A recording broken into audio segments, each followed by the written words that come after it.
The Umbrella Man. I'm going to tell you about a funny thing that happened to my mother and me yesterday evening. I'm 12 years old and I'm a girl.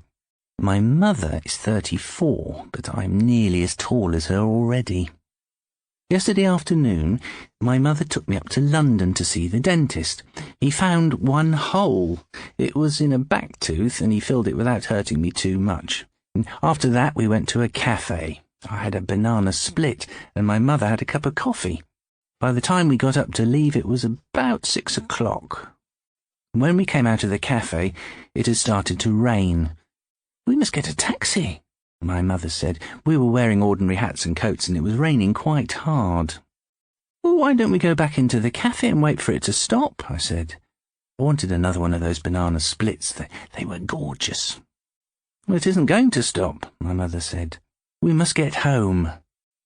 We stood on the pavement in the rain looking for a taxi. Lots of them came by, but they all had passengers inside them.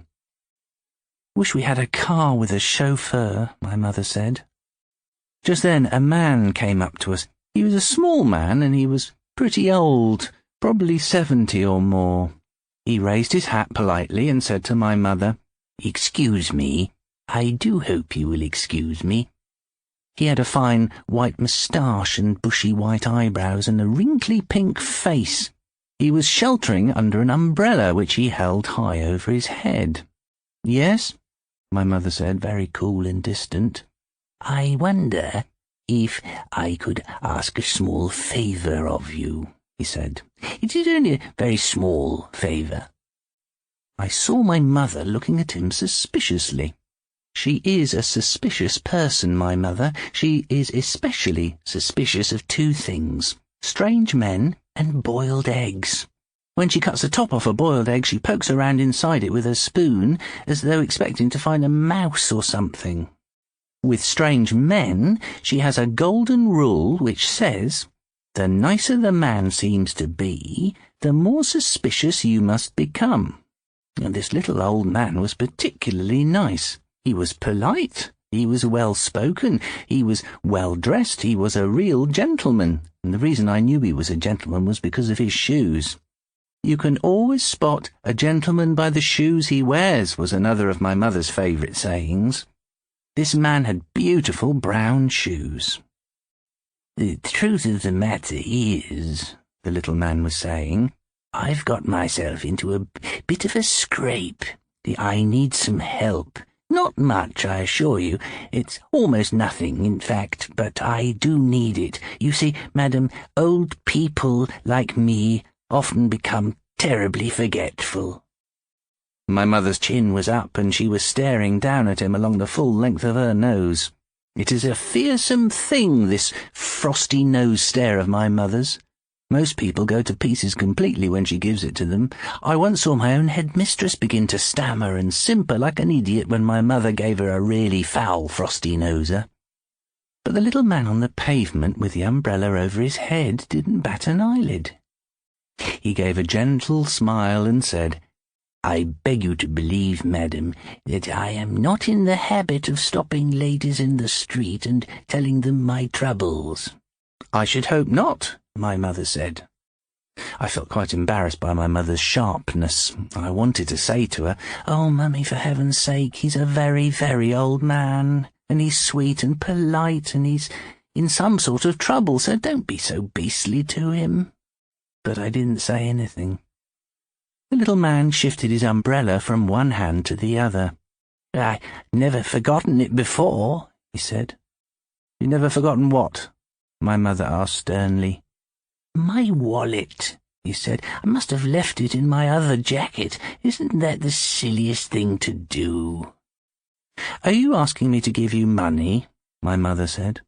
"Oh, good gracious me, no," he cried. "Heaven forbid I should ever do that."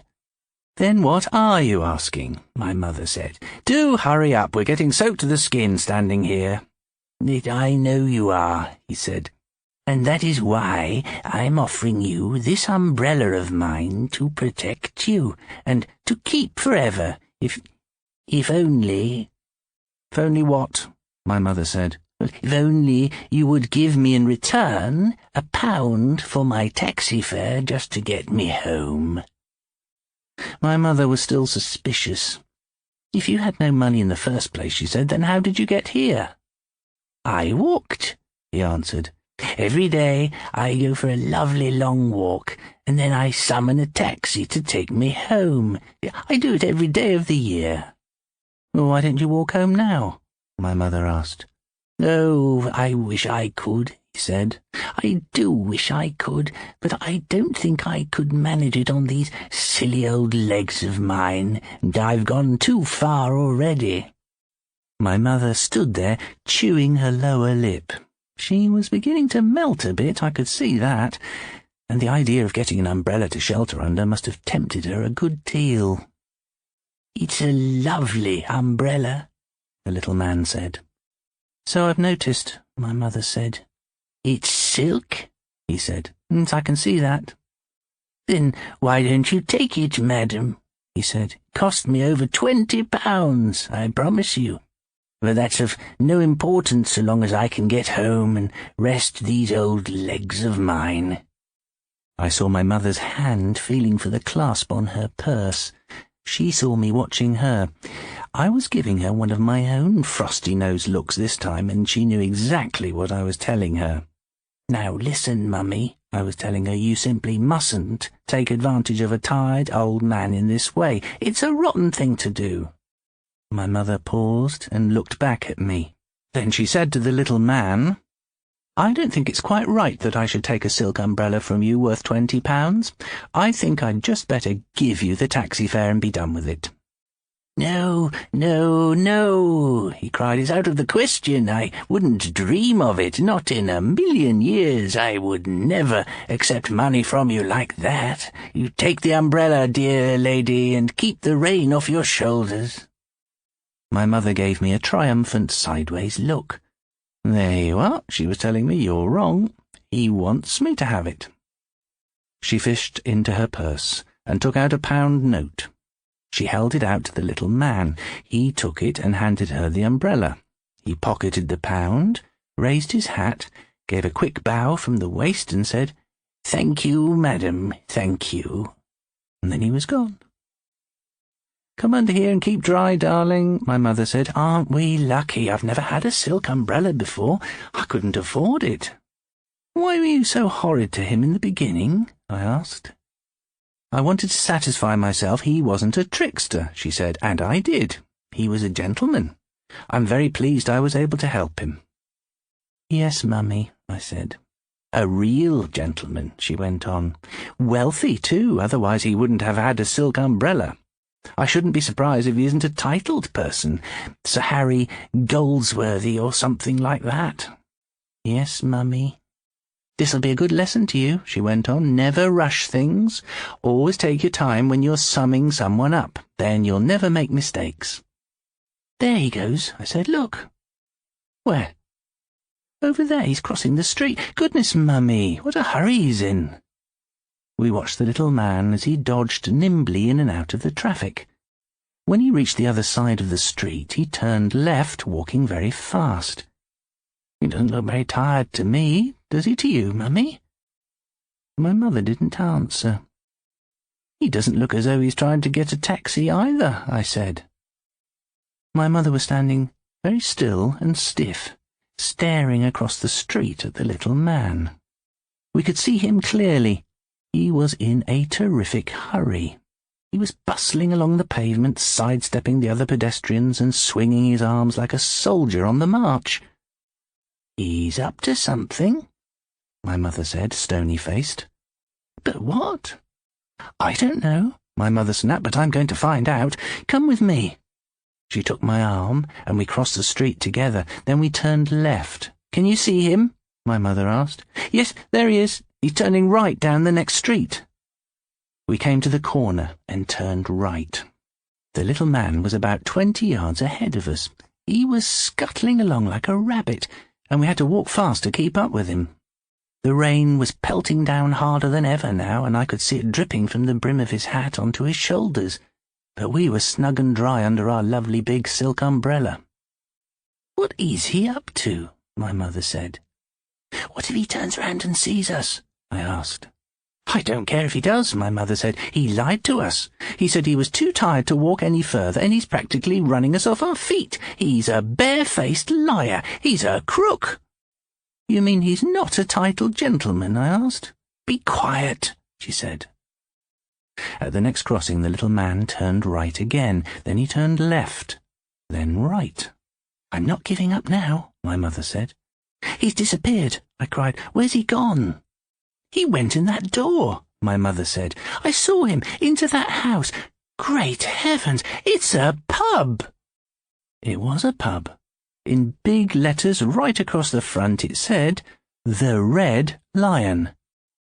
You're not going in, are you, Mummy? No, she said. We'll watch from outside. There was a big plate-glass window along the front of the pub, and although it was a bit steamy on the inside, we could see through it very well if we went close. We stood huddled together outside the pub window. I was clutching my mother's arm. The big raindrops were making a loud noise on our umbrella. There he is, I said, over there. The room we were looking into was full of people and cigarette smoke, and our little man was in the middle of it all.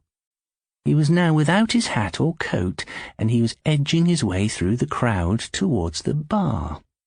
When he reached it, he placed both hands on the bar itself and spoke to the barman. I saw his lips moving as he gave his order. The barman turned away from him for a few seconds and came back with a smallish tumbler filled to the brim with light brown liquid. The little man placed a £1 note on the counter. That's my £1, my mother hissed. By golly, he's got a nerve. What's in the glass? I asked. Whiskey, my mother said. Neat whiskey. The barman didn't give him any change from the £1. That must be a treble whiskey, my mother said. What's a treble? I asked. 3 times the normal measure, she answered. The little man picked up the glass and put it to his lips. He tilted it gently, then he tilted it higher and higher and higher, and very soon all the whiskey had disappeared down his throat in one long pour. That was a jolly expensive drink, I said. It's ridiculous, my mother said. Fancy paying £1 for something you swallow in one go. Cost him more than £1, I said. It cost him a £20 silk umbrella. So it did, my mother said. He must be mad. The little man was standing by the bar with the empty glass in his hand. He was smiling now, and a sort of golden glow of pleasure was spreading over his round pink face. I saw his tongue come out to lick the white moustache as though searching for the last drop of that precious whiskey. Slowly he turned away from the bar and edged back through the crowd to where his hat and coat were hanging. He put on his hat, he put on his coat. Then, in a manner so superbly cool and casual that you hardly noticed anything at all, he lifted from the coat rack one of the many wet umbrellas hanging there, and off he went. "Did you see that?" my mother shrieked. "Did you see what he did?" "Shh!" I whispered. "He's coming out." We lowered the umbrella to hide our faces and peeped out from under it. Out he came, but he never looked in our direction. He opened his new umbrella over his head and scurried off down the road the way he'd come. "So that's his little game," my mother said. "Neat," I said. "Super." We followed him back to the main street where we'd first met him, and we watched him as he proceeded, with no trouble at all, to exchange his new umbrella for another £1 note. This time it was with a tall, thin fellow who didn't even have a coat or hat. And as soon as the transaction was completed, our little man trotted off down the street and was lost in the crowd. But this time he went in the opposite direction. "You see how clever he is," my mother said. "He never goes to the same pub twice." "He could go on doing this all night," I said. "Yes," my mother said, "of course. But I'll bet he prays like mad for rainy days."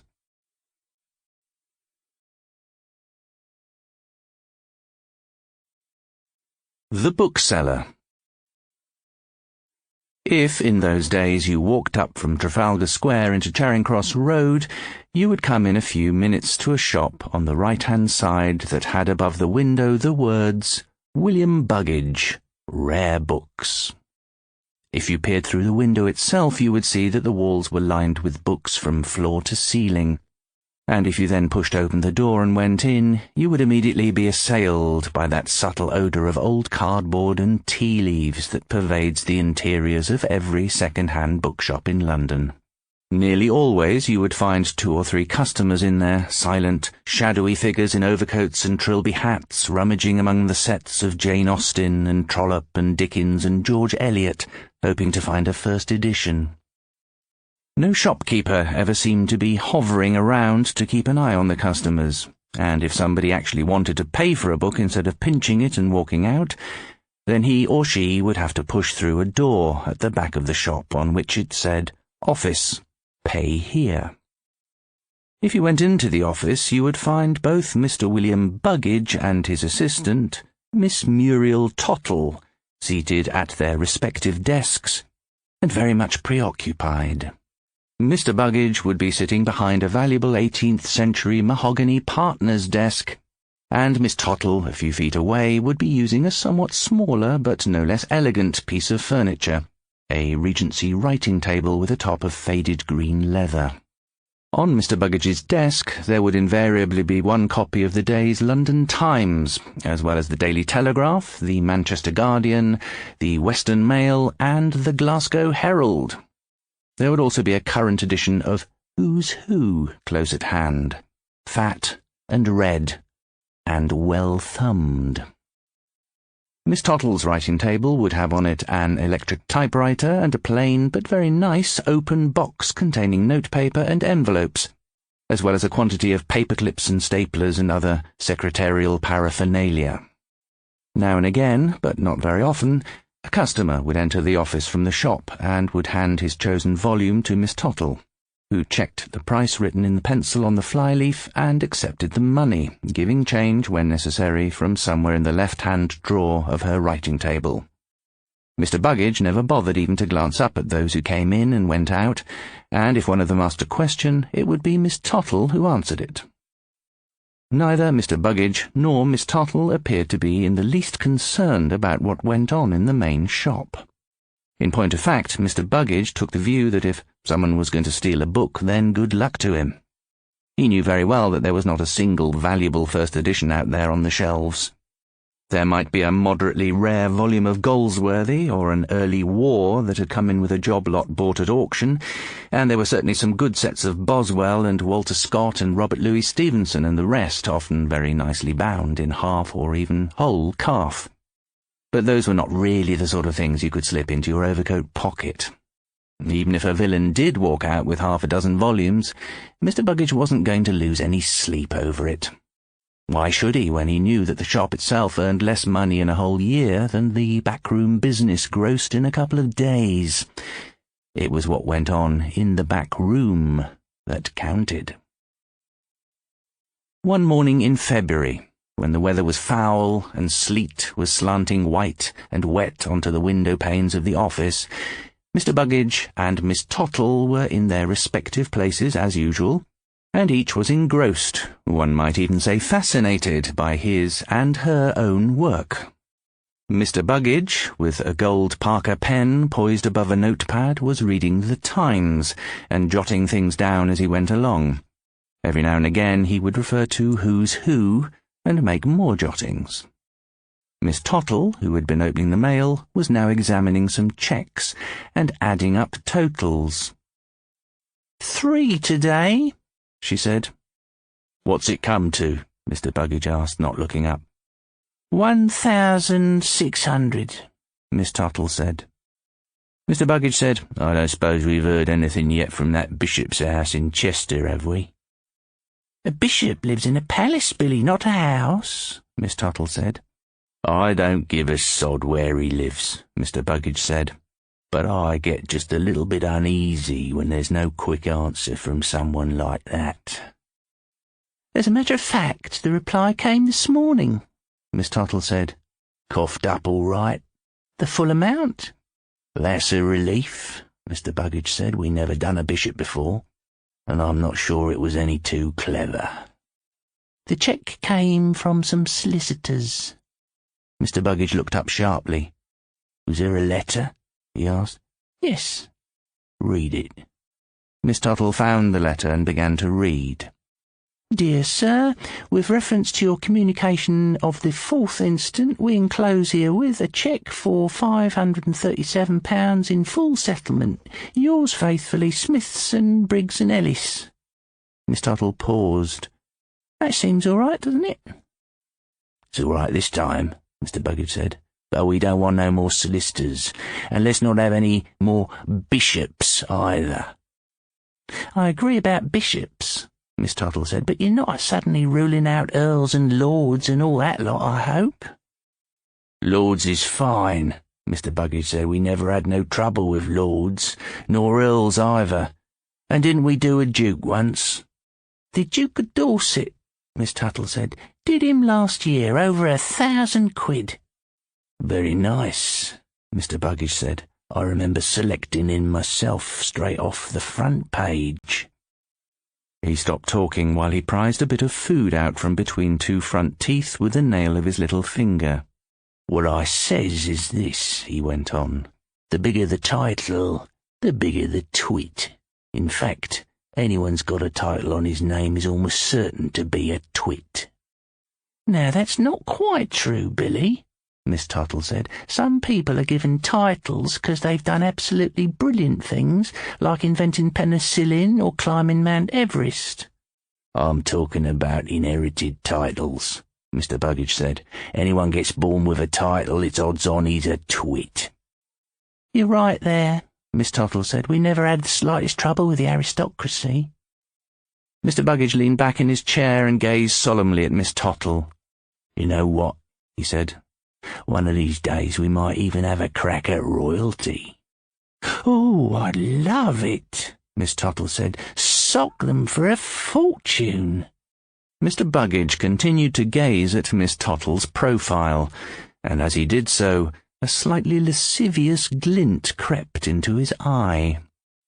One is forced to admit that Miss Tuttle's appearance, when judged by the highest standards, was disappointing. To tell the truth, when judged by any standards, it was still disappointing. Her face was long and horsey, and her teeth, which were also rather long, had a sulphurous tinge about them. So did her skin. The best you could say about her was that she had a generous bosom, but even that had its faults.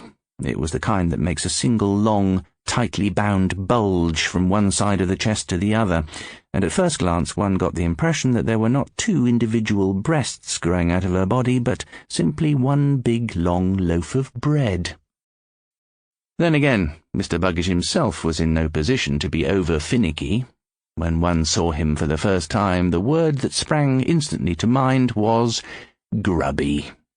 He was squat, paunchy, bald, and flaccid, and so far as his face was concerned, one could only make a guess at what it looked like because not so much of it was visible to the eye. The major part was covered over by an immense thicket of black, bushy, slightly curly hair, a fashion, one fears, that is all too common these days, a foolish practice, and incidentally a rather dirty habit. Why so many males wish to conceal their facial characteristics is beyond the comprehension of us ordinary mortals. One must presume that if it were possible for these people also to grow hair all over their noses and cheeks and eyes, then they would do so, ending up with no visible face at all, but only an obscene and rather gamey ball of hair. The only possible conclusion one can arrive at when looking at one of these bearded males is that the vegetation is a kind of smokescreen, and is cultivated in order to conceal something unsightly or unsavoury.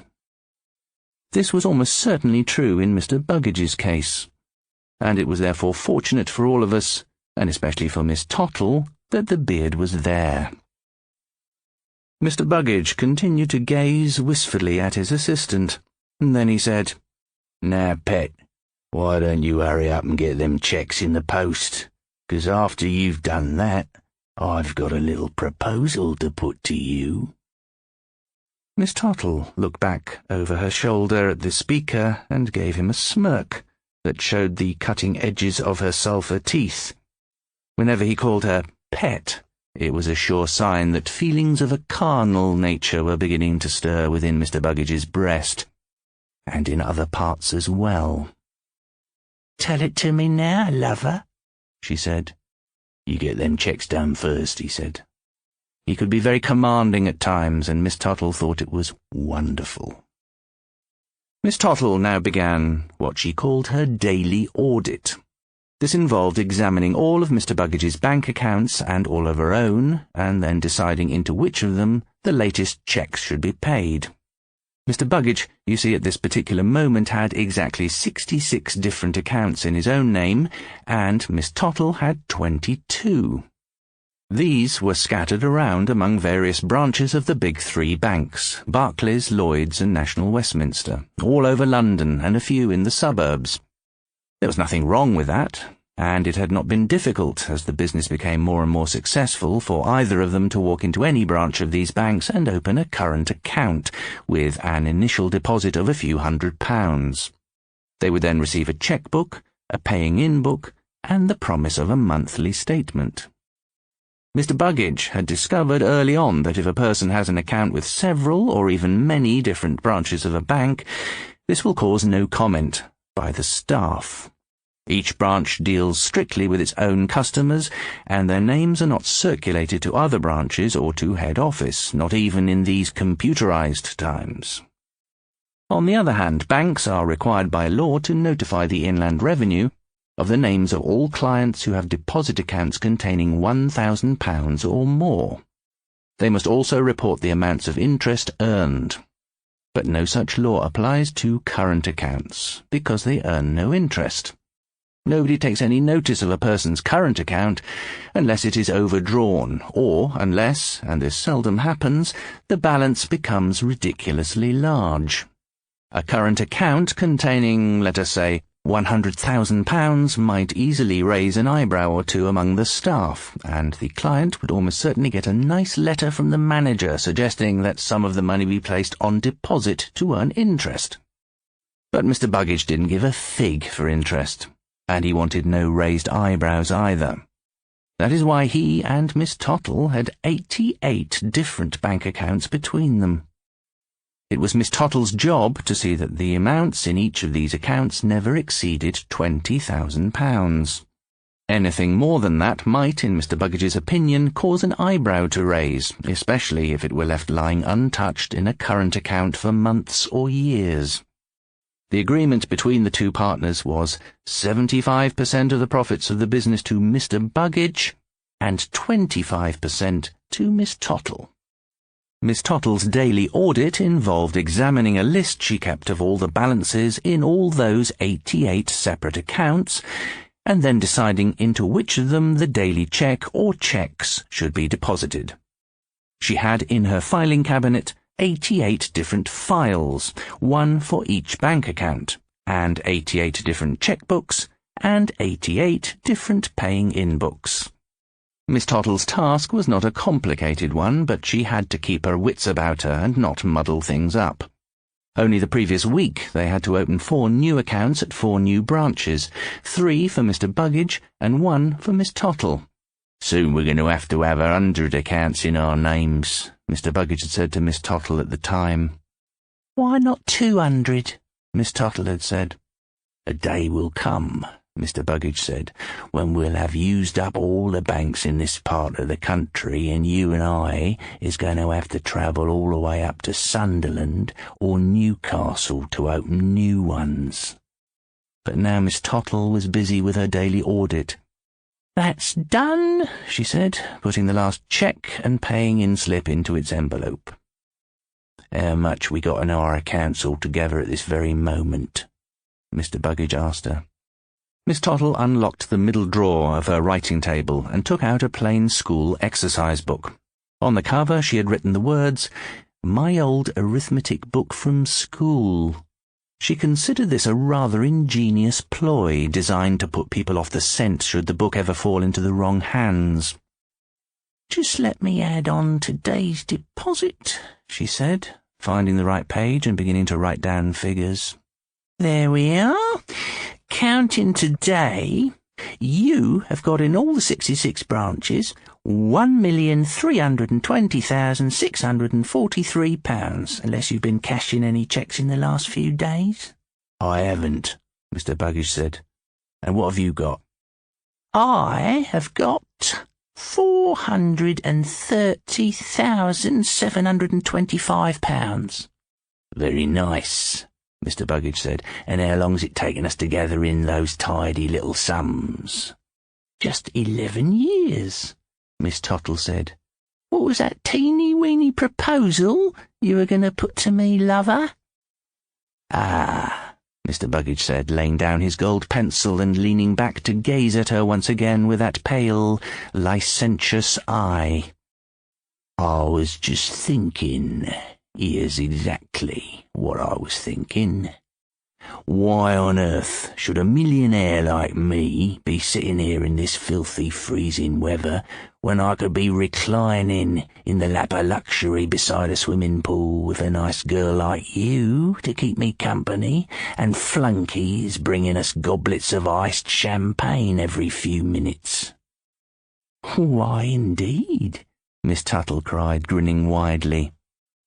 "Then get out the book and let's see where we haven't been." Miss Tuttle walked over to a bookshelf on the opposite wall and took down a thickish paperback called The 300 Best Hotels in the World, chosen by René Leclerc. She returned to her chair and said, "Where to this time, lover?" "Somewhere in North Africa," Mr. Buggish said. "This is February, and you've got to go at least to North Africa to get it really warm. Italy's not hot enough yet, nor is Spain. And I don't want a flippin' West Indies. I've had enough of them. Where haven't we been in North Africa?" Miss Tuttle was turning the pages of the book. "That's not so easy," she said. "We've done the Palais Jamais in Fez, and the Gazelle d'Or in Taroudant, and the Tunis Hilton in Tunis. We didn't like that one." "How many have we done so far altogether in that book?" Mr. Buggish asked her. "I think it was 48 the last time I counted." "And I has every intention of doing all 300 of them before I'm finished," Mr. Buggish said. "That's my big ambition, and I'll bet nobody else has ever done it." "I think Mr. René Leclerc must have done it," Miss Tuttle said. "Who's he?" "The man who wrote the book." "He don't count," Mr. Buggish said. He leaned sideways in his chair and began to scratch the left cheek of his rump in a slow, meditative manner. "And I'll bet he hasn't anyway. These travel guides use any Tom, Dick and Harry to go round for them." "Here's one," Miss Tuttle cried. "Hotel La Mamounia in Marrakesh." "Where's that?"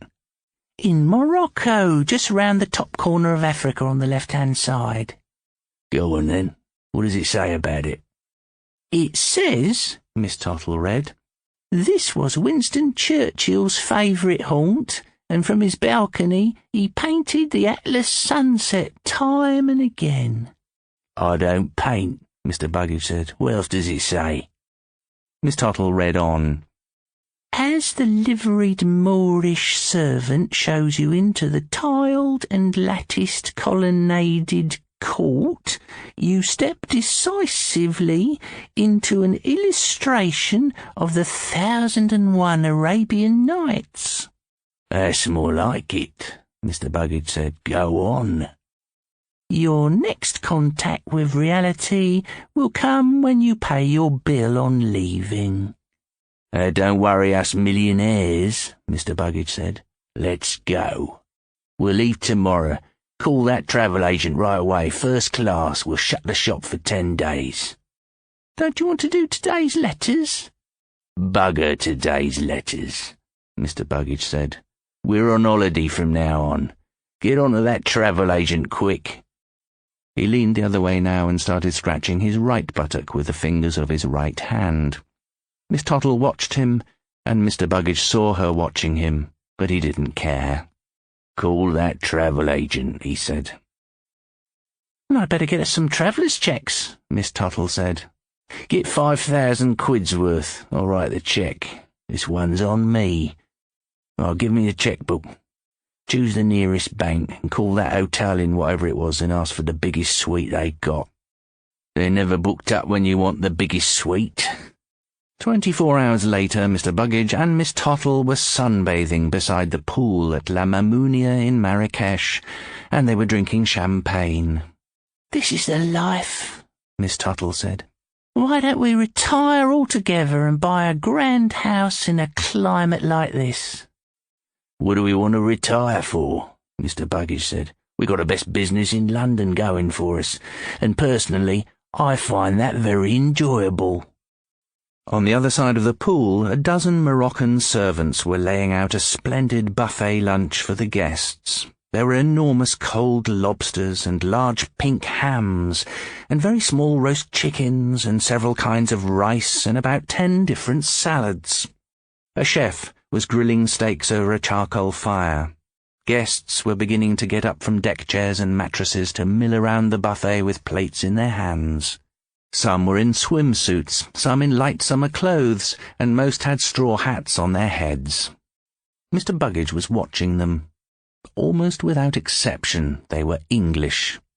They were the very rich English, smooth, well-mannered, overweight, loud-voiced, and infinitely dull.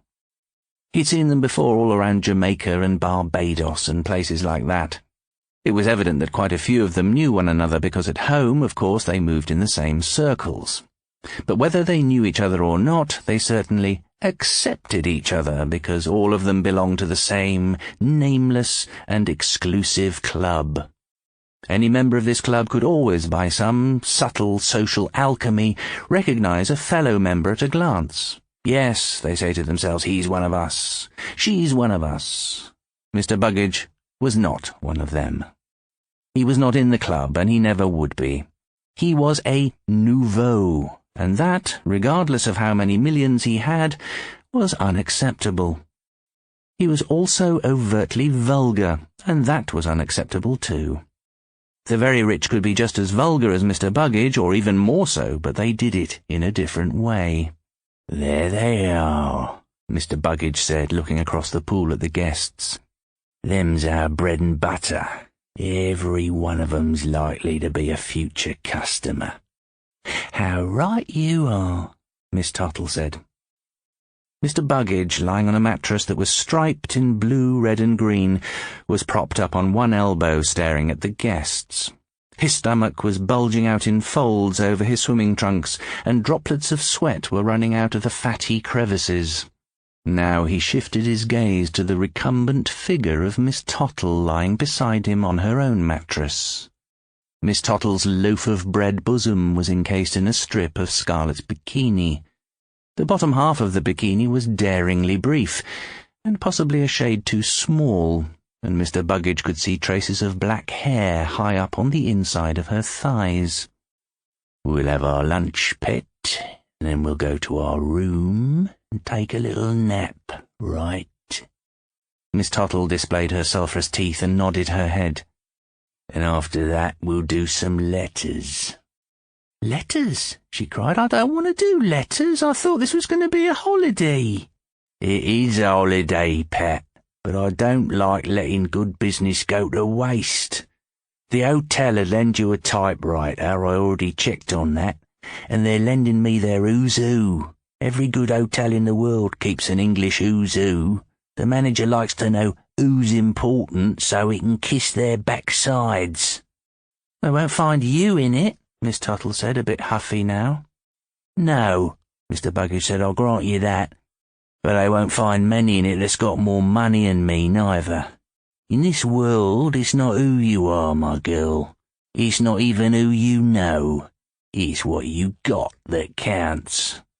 "We've never done letters on holiday before," Miss Tuttle said.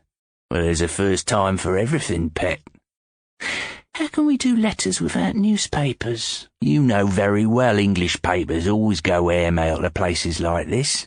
I bought the Times in the foyer when we arrived. It's actually the same as I was working on in the office yesterday, so I done most of my homework already. I'm beginning to fancy a piece of that lobster over there. You ever seen bigger lobsters than that? But you're surely not going to post the letters from here, are you? Miss Tuttle said. Certainly not. We'll leave 'em undated and date 'em and post 'em as soon as we return. That way we'll have a nice backlog up our sleeves. Miss Tuttle stared at the lobsters on the table across the pool, then at the people milling around. Then she reached out and placed a hand on Mr. Buggage's thigh, high up under the bathing shorts. She began to stroke the hairy thigh. "Come on, Billy," she said.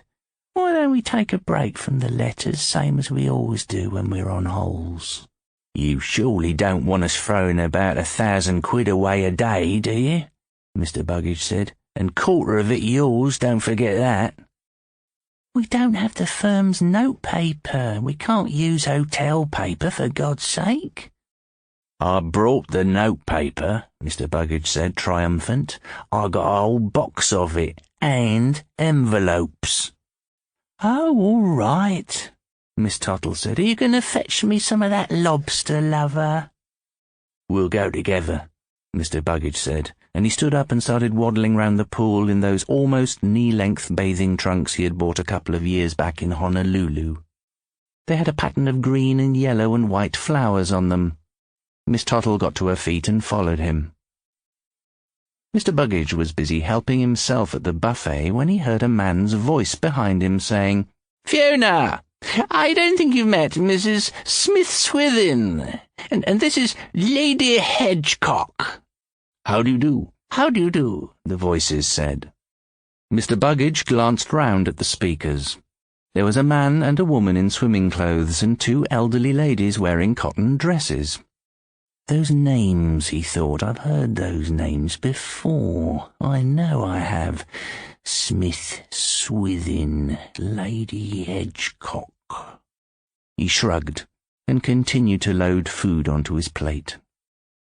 A few minutes later he was sitting with Miss Tuttle at a small table under a sun umbrella, and each of them was tucking into an immense half-lobster. "Tell me, does the name Lady Hedgecock mean anything to you?" Mr. Buggage asked, talking with his mouth full. "Lady Hedgecock? She's one of our clients, or she was. I never forget names like that. Why?" "And what about Mrs. Smith-Swithin? Does that also ring a bell?" "It does, actually," Miss Tuttle said. "Both of them do. Why'd you ask that suddenly?" "'Cause both of 'em's here." "Good God! How'd you know?" "And what's more, my girl, they're together. They're chums." "Oh, they're not." "Oh, yes, they are."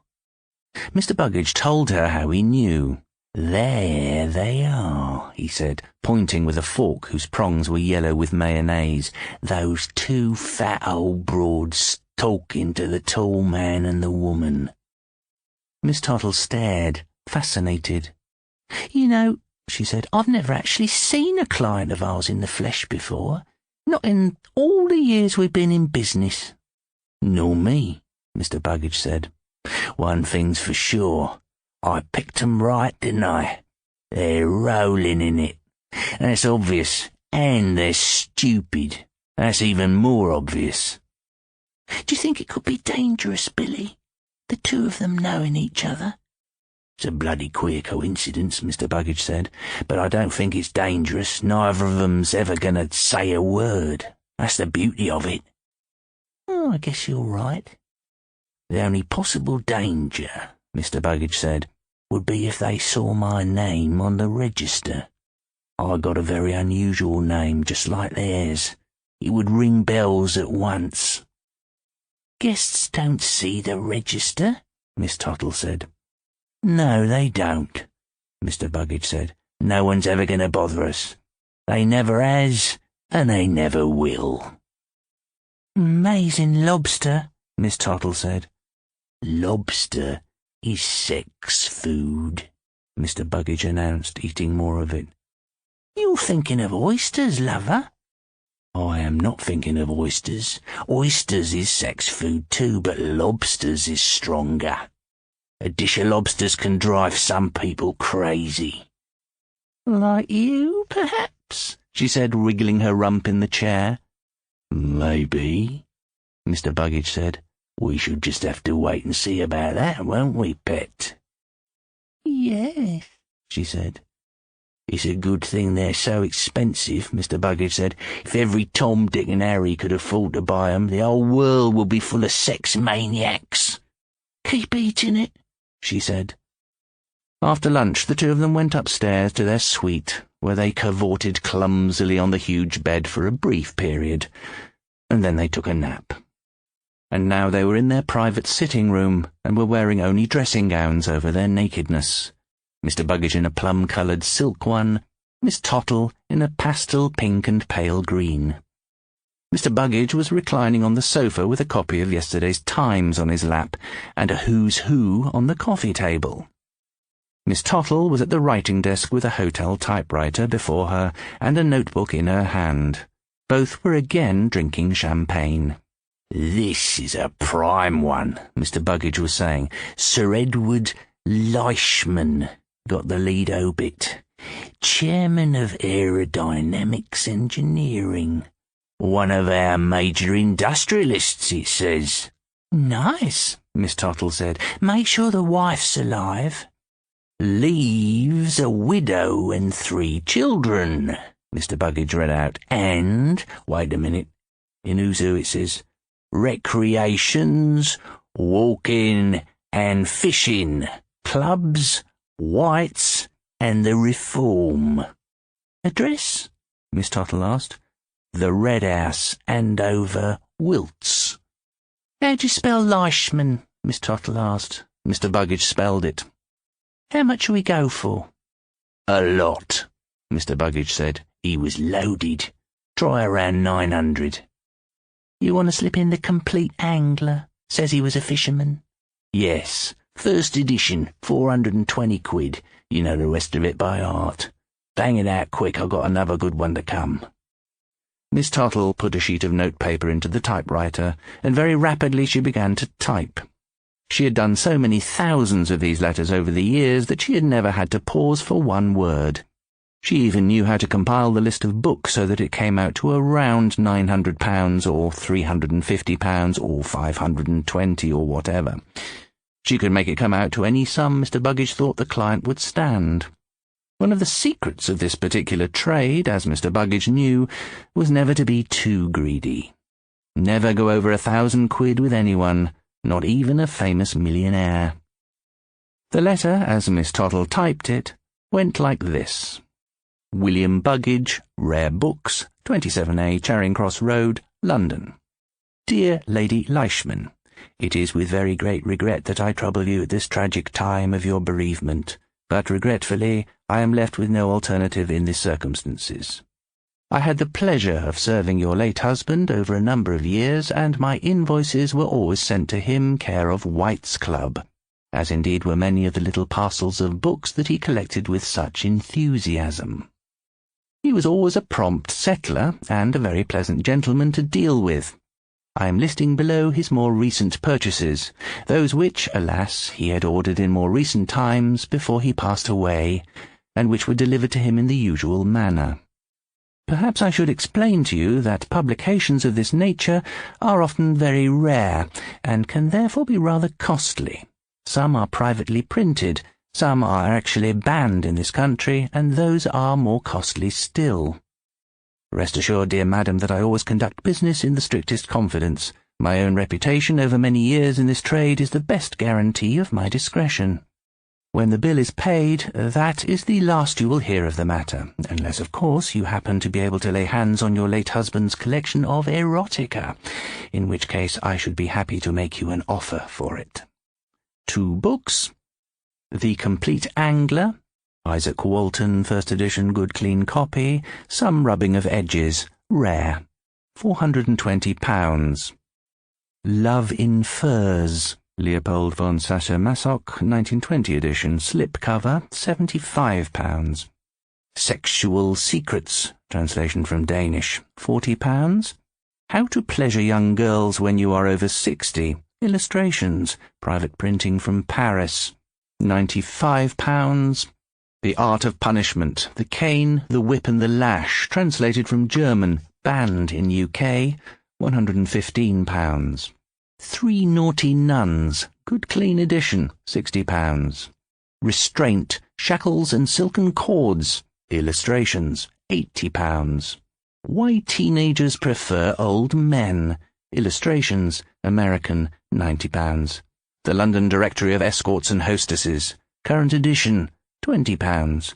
Total now due, £995. Yours faithfully, William Buggage. Right, Miss Tuttle said, running the notepaper out of her typewriter. Done that one, but you realise I don't have my Bible here, so I'll have to check their names when I get home before posting the letters. You do that, Mr. Buggage said. Miss Tottle's Bible was a massive index card file in which were recorded the names and addresses of every client they had written to since the beginning of the business. The purpose of this was to try as nearly as possible to ensure that no two members of the same family received a Buggage invoice. If this were to happen, there would always be the danger that they might compare notes. It also served to guard against a case where a widow who had received one invoice upon the death of her first husband might be sent another invoice on the death of the second husband. That, of course, would let the cat right out of the bag. There was no guaranteed way of avoiding this perilous mistake because the widow would have changed her name when she remarried, but Miss Tottle had developed an instinct for sniffing out such pitfalls, and the Bible helped her to do it. "What's next?" Miss Tuttle asked. "Well, the next is Major General Lionel Anstruther. Here he is, got about 6 inches in Ouzoo. Clubs, Army and Navy, recreations, riding to hounds." "I suppose he fell off a horse and broke his flipping neck," Miss Tuttle said. "I'll start with Memoirs of a Fox-Hunting Man, first edition, right?" "Right, 220 quid, Mr. Buggage said, and make it between 500 and 600 altogether." "OK." "And put in the sting of the riding crop. Whips seem to come natural to these fox-hunting folk." And so it went on. The holiday in Marrakesh continued pleasantly enough, and 9 days later Mr. Buggage and Miss Tottle were back in the office in Charing Cross Road, both with sun-scorched skins as red as the shells of the many lobsters they had eaten. They quickly settled down again into their normal and stimulating routine. Day after day the letters went out, and the cheques came in. It was remarkable how smoothly the business ran. The psychology behind it was, of course, very sound. Strike a widow at the height of her grief, strike her with something that is unbearably awful, something she wants to forget about and put behind her, something she wants nobody else to discover. What's more, the funeral is imminent, so she pays up fast to get the sordid little business out of the way. Mr. Buggage knew his onions. In all the years he had been operating, he had never once had a protest or an angry reply. Just a cheque in an envelope. Now and again, but not often, there was no reply at all. The disbelieving widow had been brave enough to sling his letter into the waste paper basket, and that was the end of it. None of them quite dared to challenge the invoice because they could never be absolutely positive that the late husband had been as pure as the wife believed and hoped. Men never are. In many cases, of course, the widow knew very well that her beloved had been a lecherous old bird, and Mr. Buggage's invoice came as no surprise, so she paid up even faster.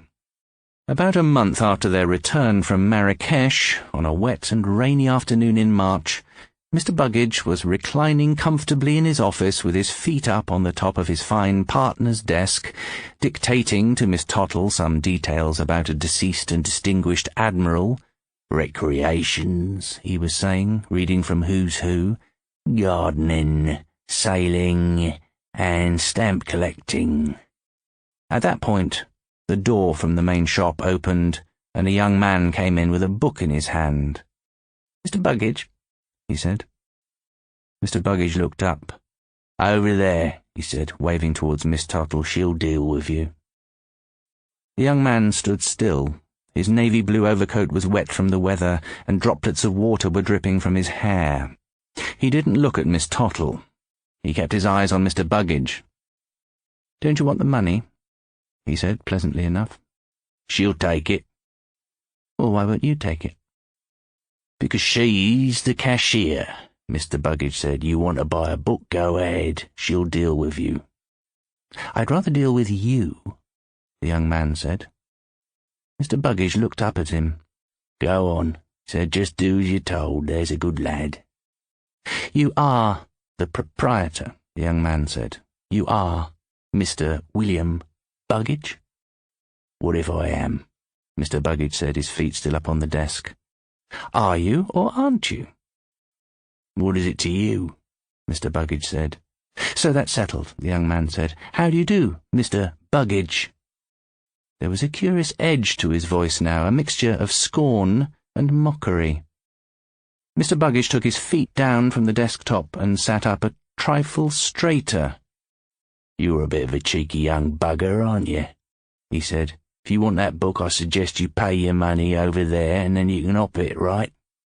The young man turned towards the still-open door that led to the front of the shop.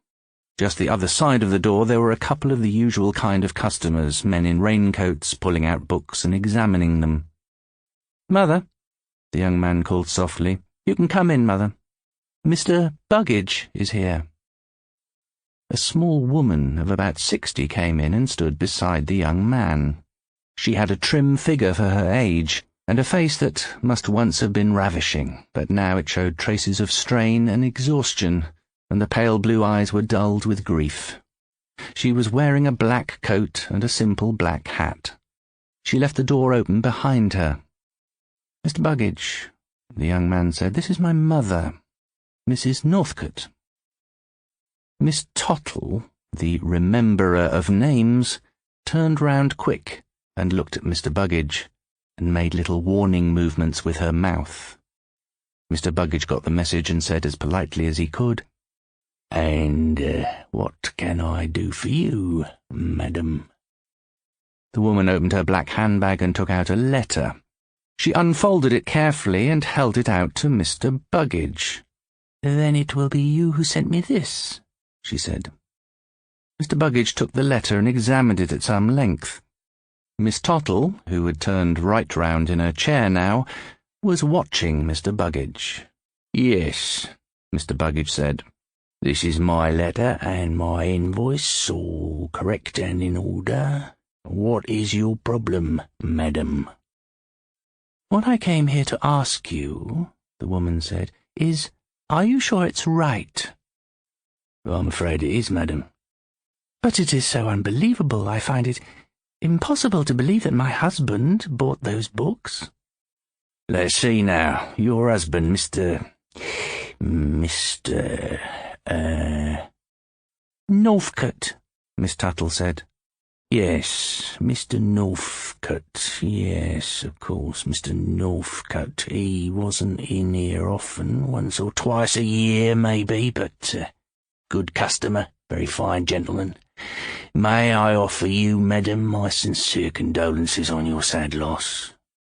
"Thank you, Mr. Buggage, but are you really quite certain you haven't been mixing him up with somebody else?" "Not a chance, madam. Not the slightest chance. My good secretary over there will confirm there is no mistake."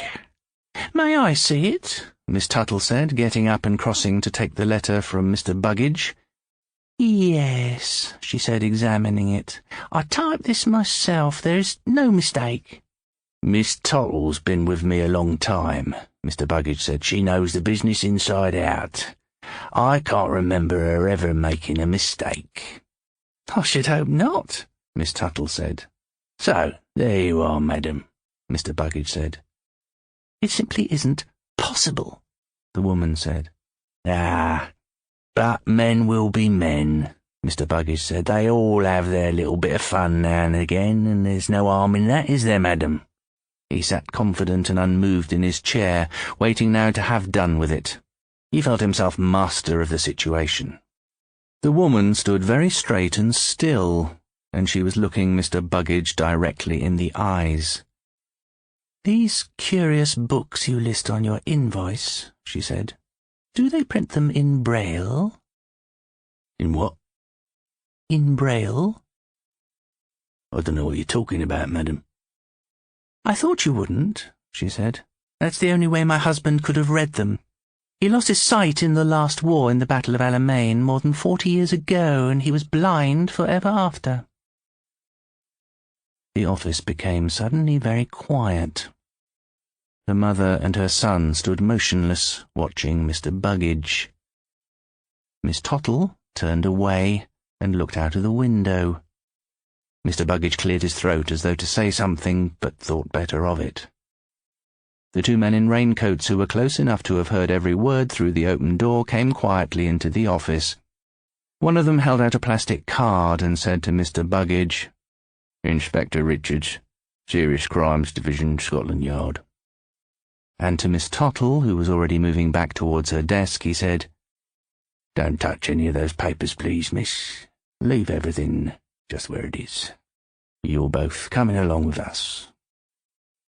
The son took his mother gently by the arm and led her out of the office, through the shop, and onto the street.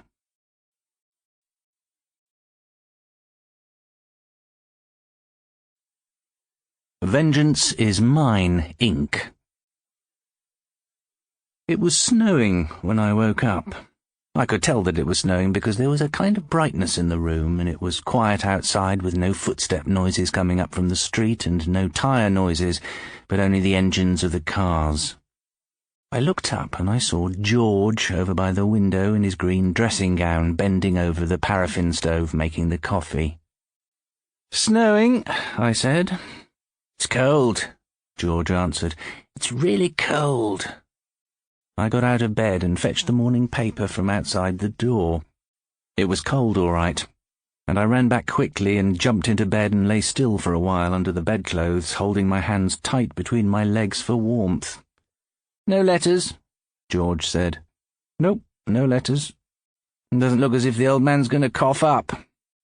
"Maybe he thinks 450 is enough for 1 month," I said. "He's never been to New York, doesn't know the cost of living here." "You shouldn't have spent it all in 1 week." George stood up and looked at me. "We shouldn't have spent it, you mean?" "That's right," I said, "we." I began reading the paper. The coffee was ready now, and George brought the pot over and put it on the table between our beds.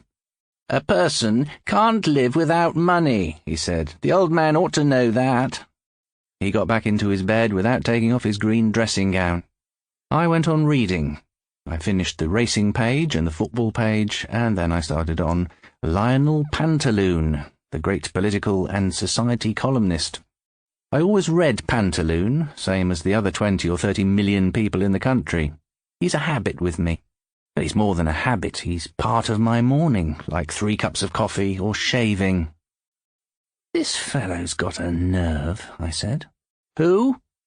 "This Lionel Pantaloon. What's he saying now?" "Same sort of thing he's always saying. Same sort of scandal. Always about the rich. Listen to this. Seen at the Penguin Club. Banker William S. Womberg with beauteous starlet Teresa Williams. 3 nights running. Mrs. Womberg at home with a headache, which is something anyone's wife would have if hubby was out squiring Miss Williams of an evening." "Well, that fixes Womberg," George said. "I think it's a shame," I said. "That sort of thing could cause a divorce. How can this Pantaloon get away with stuff like that?" "He always does. They're all scared of him." "But if I was William S. Womberg," George said, "you know what I'd do? I'd go right out and punch this Lionel Pantaloon right on the nose. Why, that's the only way to handle those guys." "Mr. Womberg couldn't do that." "Why not?" "Because he's an old man," I said. "Mr. Womberg is a dignified and respectable old man. He's a very prominent banker in the town. He couldn't possibly—" And then it happened. Suddenly, from nowhere, the idea came. It came to me right in the middle of what I was saying to George, And I stopped short, and I could feel the idea itself kind of flowing into my brain, and I kept very quiet and let it come, and it kept on coming, and almost before I knew what had happened, I had it all. The whole plan, the whole brilliant, magnificent plan worked out clearly in my head. And right then, I knew it was a beauty. I turned and saw George staring at me with a look of wonder on his face. "What's wrong?" he said. "What's the matter?" I kept quite calm. I reached out and got some more coffee before I allowed myself to speak. "George," I said, and I still kept calm, "I have an idea. Now listen very carefully, because I have an idea which will make us both very rich. We are broke, are we not?" "We are."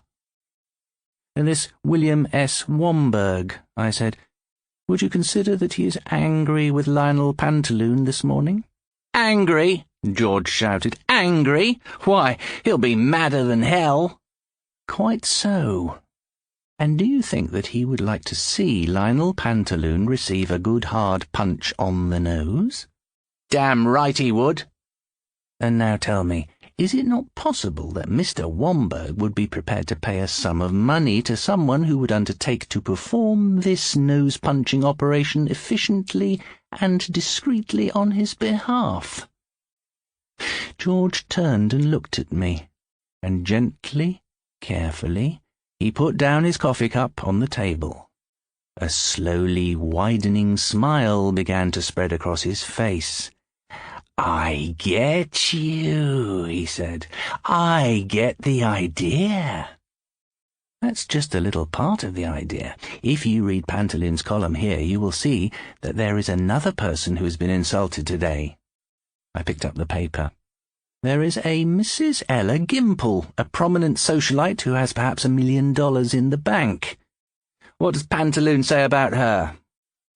I looked at the paper again. "He hints," I answered, "at how she makes a stack of money out of her own friends by throwing roulette parties and acting as the bank." "Well, that fixes Gimple," George said, "and Womberg. Gimple and Womberg." He was sitting up straight in bed, waiting for me to go on. "Now," I said, "we have two different people, both loathing Lionel Pantaloon's guts this morning, both wanting desperately to go out and punch him on the nose, and neither of them daring to do it. You understand that?" "Absolutely." "So much then," I said, "for Lionel Pantaloon, but don't forget that there are others like him. There are dozens of other columnists who spend their time insulting wealthy and important people. There's Harry Wayman, Claude Taylor, Jacob Swinsky, Walter Kennedy, and all the rest of them." "That's right," George said. "That's absolutely right." "I'm telling you, there's nothing that makes the rich so furious as being mocked and insulted in the newspapers." "Go on," George said. "Go on." "All right, now, this is the plan." I was getting rather excited myself. I was leaning over the side of the bed, resting one hand on the little table, waving the other about in the air as I spoke. "We will set up immediately an organization, and we will call it, what shall we call it? We will call it, let me see, we will call it Vengeance is Mine, Inc. How about that? Peculiar name? It's biblical. It's good. I like it. Vengeance is Mine, Inc. It sounds fine. And we will have little cards printed, which we will send to all our clients, reminding them that they've been insulted and mortified in public and offering to punish the offender in consideration of a sum of money. We will buy all the newspapers and read all the columnists, and every day we will send out a dozen or more of our cards to prospective clients." "It's marvellous," George shouted. "It's terrific." "We shall be rich," I told him. "We shall be exceedingly wealthy in no time at all." "We must start at once."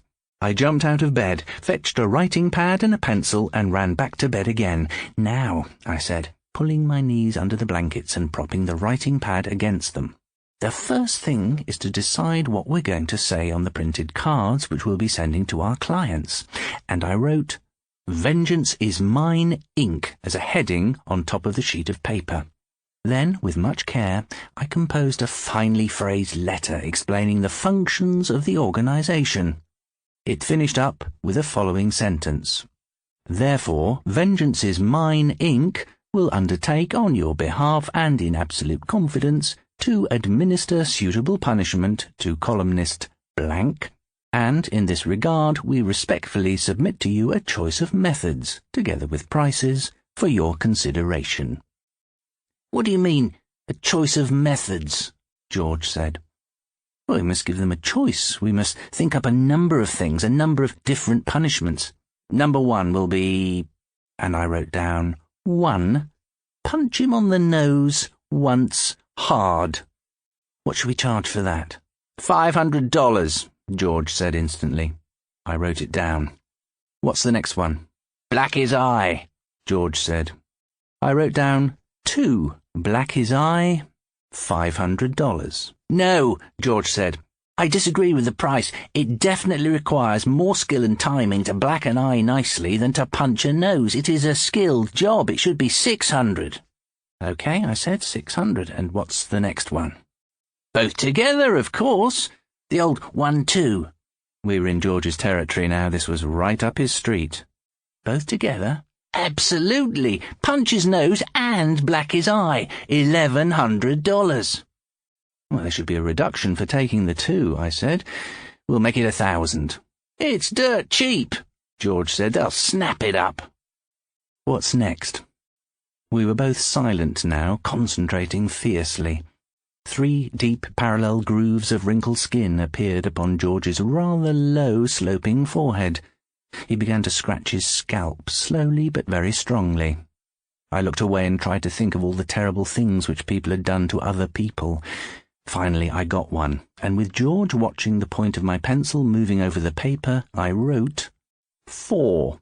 Put a rattlesnake, with venom extracted, on the floor of his car, by the pedals, when he parks it. Jesus Christ, George whispered. You want to kill him with fright? Sure, I said. And where'd you get a rattlesnake anyway? Buy it. You can always buy them. How much shall we charge for that one? $1,500, George said firmly. I wrote it down. Now, we need one more. Here it is, George said. Kidnap him in a car, take all his clothes away except his underpants and his shoes and socks, then dump him out on 5th Avenue in the rush hour. He smiled, a broad, triumphant smile. We can't do that.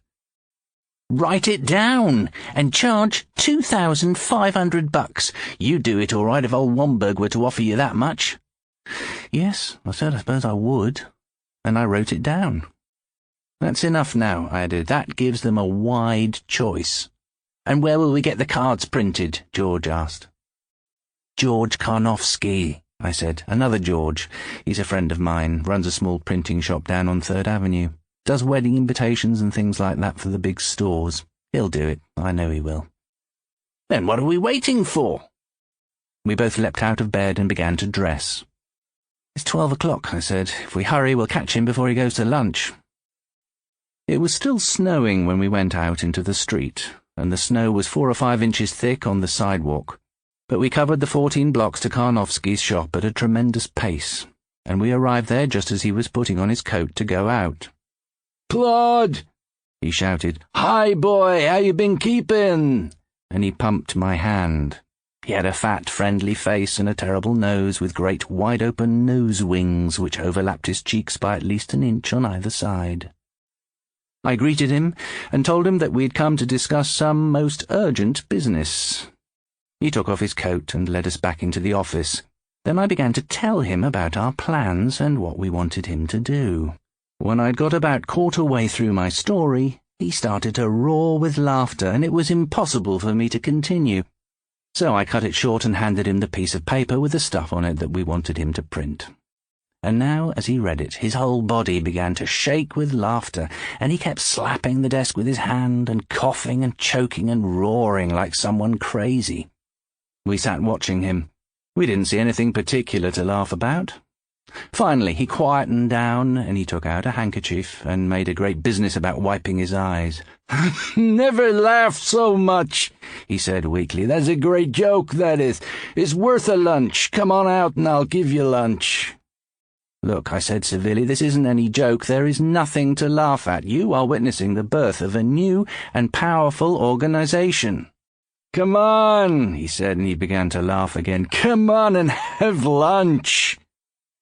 "When can you get those cards printed?" I said. My voice was stern and businesslike. He paused and stared at us. "You mean... you really mean you're serious about this thing?" "Absolutely. You are witnessing the birth—" "All right," he said, "all right." He stood up. "I think you're crazy, and you'll get in trouble. Sure as hell you'll get in trouble. Those boys like messing other people about, but they don't much fancy being messed about themselves." "Well, when can you get them printed, and without any of your workers reading them?" "For this," he answered gravely, "I will give up my lunch.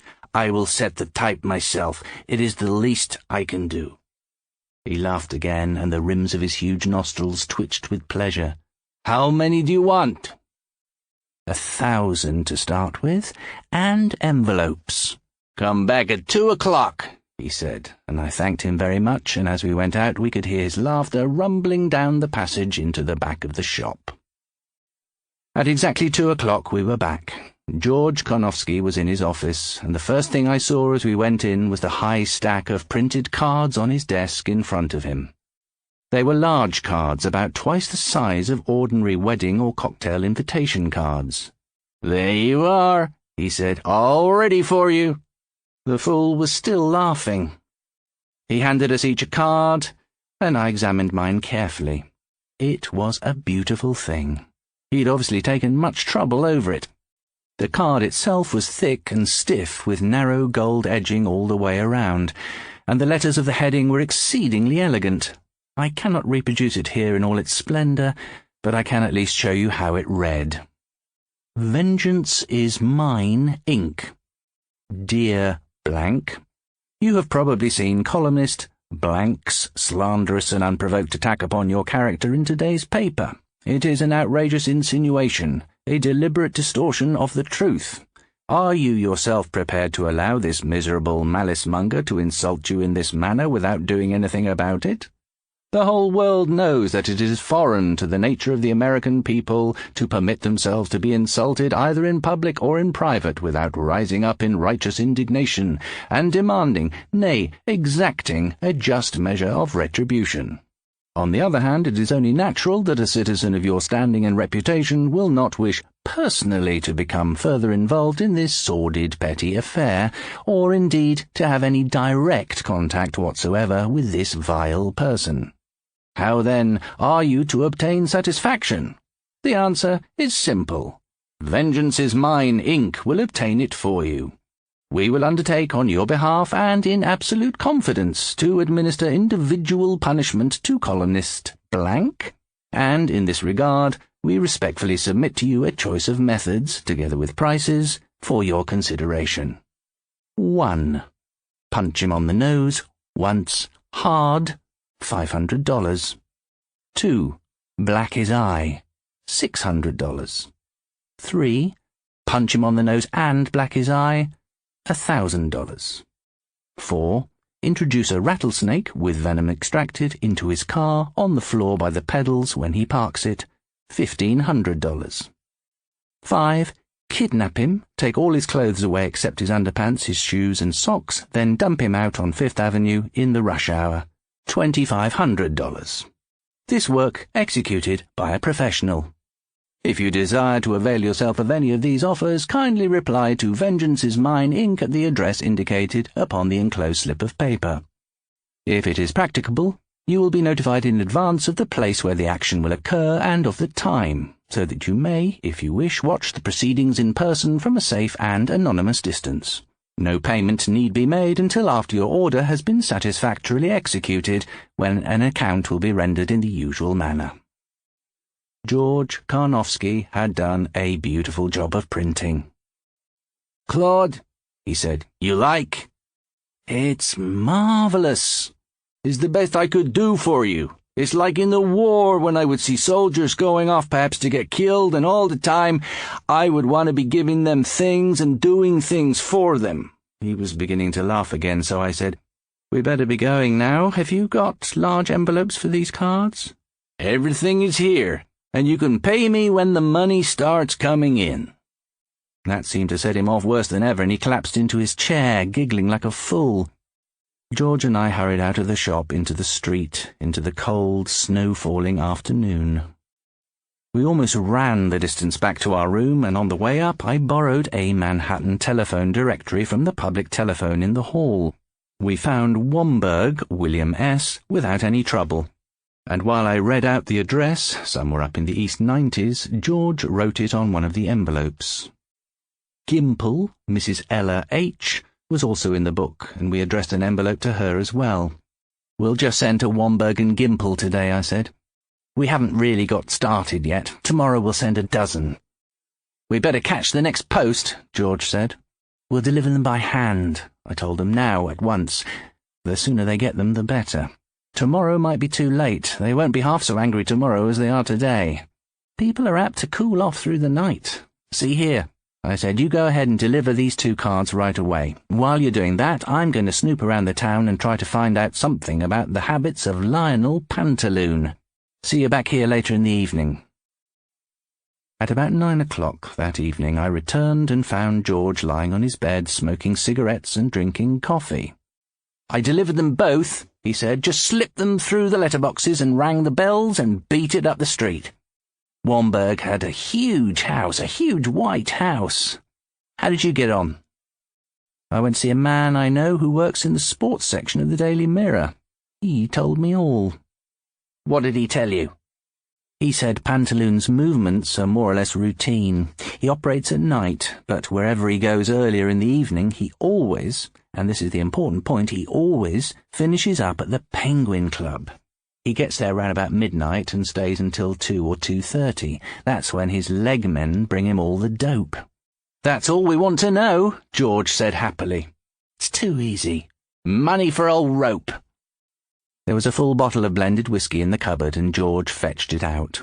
For the next 2 hours we sat upon our beds drinking the whiskey and making wonderful and complicated plans for the development of our organization. By 11 o'clock we were employing a staff of 50, including 12 famous pugilists, and our offices were in the Rockefeller Center. Towards midnight we had obtained control over all columnists and were dictating their daily columns to them by telephone from our headquarters, taking care to insult and infuriate at least 20 rich persons in one part of the country or another every day. We were immensely wealthy, and George had a British Bentley, I had 5 Cadillacs. George kept practicing telephone talks with Lionel Pantaloon. "That you, Pantaloon?" "Yes, sir." "Well, listen here. I think your column stinks today. It's lousy." "I'm very sorry, sir. I'll try to do better tomorrow." "Damn right you'll do better, Pantaloon. Matter of fact, we've been thinking about getting someone else to take over." "But please, sir, just give me another chance." "Okay, Pantaloon, but this is the last. And, by the way, the boys are putting a rattlesnake in your car tonight on behalf of Mr. Hiram C. King, the soap manufacturer. Mr. King will be watching from across the street, so don't forget to act scared when you see it." "Yes, sir. Of course, sir. I won't forget, sir." When we finally went to bed and the light was out, I could still hear George giving hell to Pantaloon on the telephone. The next morning we were both woken up by the church clock on the corner striking 9. George got up and went to the door to get the papers, and when he came back he was holding a letter in his hand. "Open it," I said. He opened it, and carefully he unfolded a single sheet of thin notepaper. "Read it!" I shouted. He began to read it aloud, his voice low and serious at first, but rising gradually to a high, almost hysterical shout of triumph as the full meaning of the letter was revealed to him. It said, "Your methods appear curiously unorthodox. At the same time, anything you do to that scoundrel has my approval. So go ahead. Start with item 1, and if you are successful, I'll be only too glad to give you an order to work right on through the list. Send the bill to me, William S. Womberg." I recollect that in the excitement of the moment we did a kind of dance around the room in our pyjamas, praising Mr. Womberg in loud voices and singing that we were rich. George turned somersaults on his bed, and it is possible that I did the same. "When shall we do it?" he said. "Tonight?" I paused before replying. I refused to be rushed. The pages of history are filled with the names of great men who have come to grief by permitting themselves to make hasty decisions in the excitement of a moment. I put on my dressing gown, lit a cigarette, and began to pace up and down the room. "There is no hurry," I said. "Womberg's order can be dealt with in due course, but first of all we must send out today's cards." I dressed quickly, went out to the newsstand across the street, bought one copy of every daily paper there was, and returned to our room. The next 2 hours were spent in reading the columnists' columns, and in the end we had a list of 11 people, 8 men and 3 women, all of whom had been insulted in one way or another by one of the columnists that morning. Things were going well. We were working smoothly. It took us only another half-hour to look up the addresses of the insulted ones, 2 we couldn't find, and to address the envelopes. In the afternoon we delivered them, and at about 6 in the evening we got back to our room, tired but triumphant. We made coffee, and we fried hamburgers, and we had supper in bed. Then we reread Womberg's letter aloud to each other many, many times. "What he's doing is giving us an order for $6,100, George said. "Items 1 to 5 inclusive." It's not a bad beginning. Not bad for the first day. 6,000 a day works out at, let me see, it's nearly $2 million a year, not counting Sundays. $1 million each. It's more than Betty Grable. "We are very wealthy people," George said. He smiled, a slow and wondrous smile of pure contentment. "In a day or 2, we will move to a suite of rooms at the St. Regis." "I think the Waldorf," George said. "All right, the Waldorf. And later on we might as well take a house." "One like Womberg's." "All right, one like Womberg's. But first," I said, "we have work to do. Tomorrow we shall deal with Pantaloon. We will catch him as he comes out of the Penguin Club. At 2:30 a.m. we will be waiting for him, and when he comes out into the street you will step forward and you will punch him once, hard, right upon the point of the nose, as per contract." "It will be a pleasure," George said. "It will be a real pleasure. But how do we get away? Do we run?" "We shall hire a car for an hour. We've just enough money left for that, and I shall be sitting at the wheel with the engine running not 10 yards away, and the door will be open, and when you've punched him, you'll just jump back into the car, and we'll be gone." "It is perfect. I shall punch him very hard." George paused. He clenched his right fist and examined his knuckles. Then he smiled again, and he said slowly, "This nose of his, is it not possible that it will afterwards be so much blunted that it will no longer poke well into other people's business?" "It is quite possible," I answered, and with that happy thought in our minds, we switched out the light and went early to sleep. The next morning I was woken by a shout, and I sat up and saw George standing at the foot of my bed in his pyjamas, waving his arms. "Look!" he shouted. "There are 4! There are 4!" I looked, and indeed there were 4 letters in his hand. "Open them! Quickly, open them!" The first one he read aloud. "Dear Vengeance is Mine, Inc. That's the best proposition I've had in years. Go right ahead and give Mr. Jacob Swinsky the rattlesnake treatment, item 4. But I'll be glad to pay double if you'll forget to extract the poison from its fangs. Yours, Gertrude Porter Vanderbilt. P.S. You'd better insure the snake. That guy's bite carries more poison than any rattler's." George read the second one aloud. "My check for $500 is made out and lies before me on my desk. The moment I receive proof that you have punched Lionel Pantaloon hard on the nose, it will be posted to you. I should prefer a fracture if possible. Yours, etc., Wilbur H. Galogly." George read the third one aloud. In my present frame of mind and against my better judgment, I'm tempted to reply to your card and to request that you deposit that scoundrel Walter Kennedy upon Fifth Avenue, dressed only in his underwear. I make the proviso that there shall be snow upon the ground at that time, and that the temperature shall be sub-zero. H. Gresham. The fourth one also he read aloud. A good hard sock on the nose for pantaloon is worth 500 of mine or anyone else's money. I should like to watch. Yours sincerely, Claudia Kelthorpe Hines. George laid the letters down gently, carefully upon the bed. For a while there was silence. We stared at each other, too astonished, too happy to speak. I began to calculate the value of those 4 orders in terms of money. That's $5,000 worth, I said softly.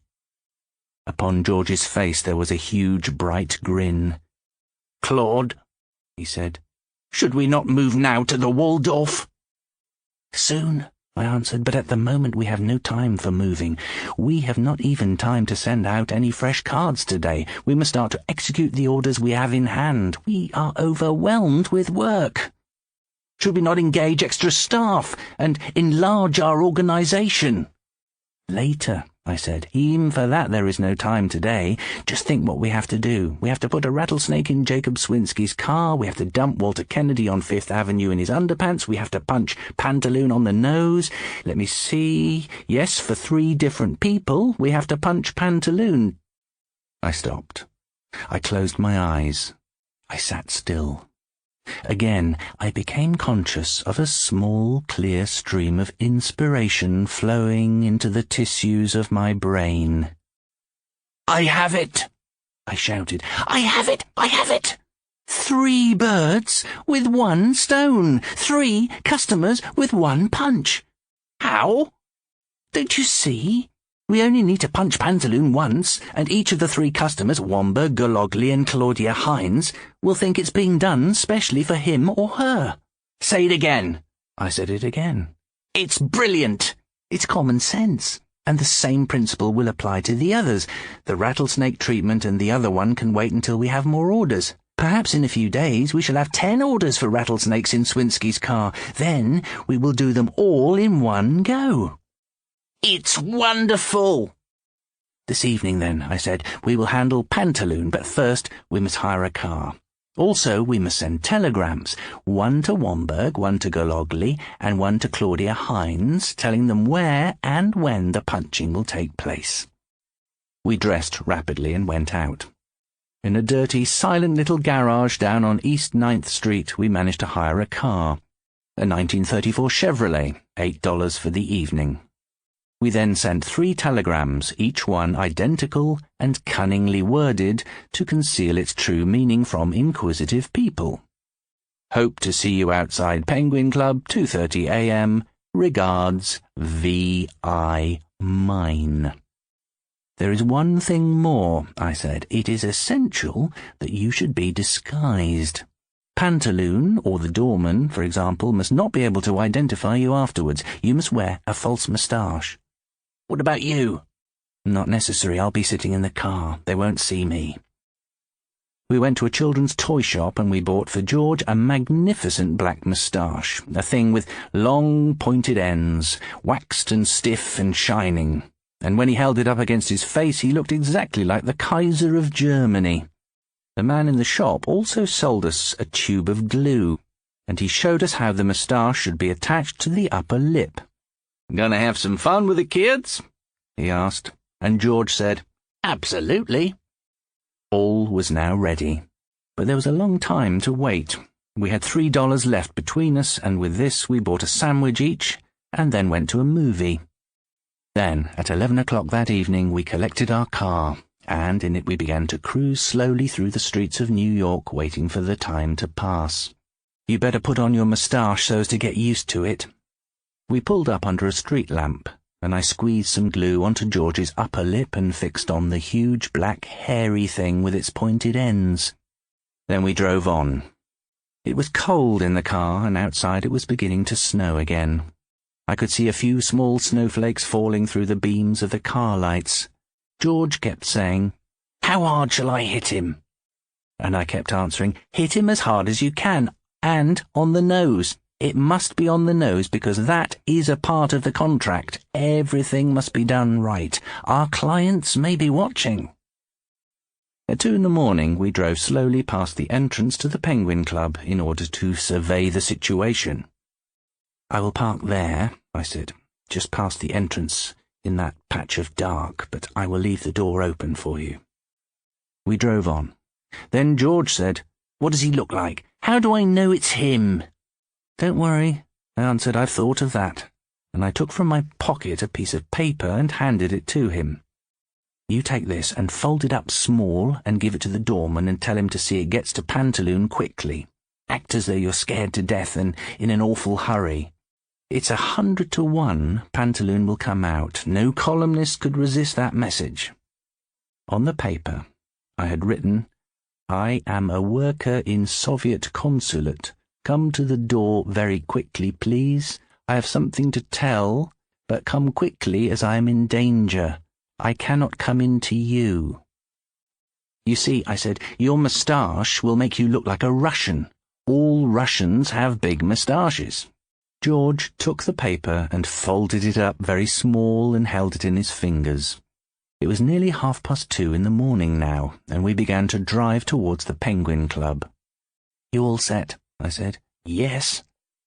"We're going in now. Here we come. I'll park just past the entrance. Here." "Hit him hard," I said, and George opened the door and got out of the car. I closed the door behind him, but I leaned over and kept my hand on the handle so that I could open it again quick, and I let down the window so I could watch.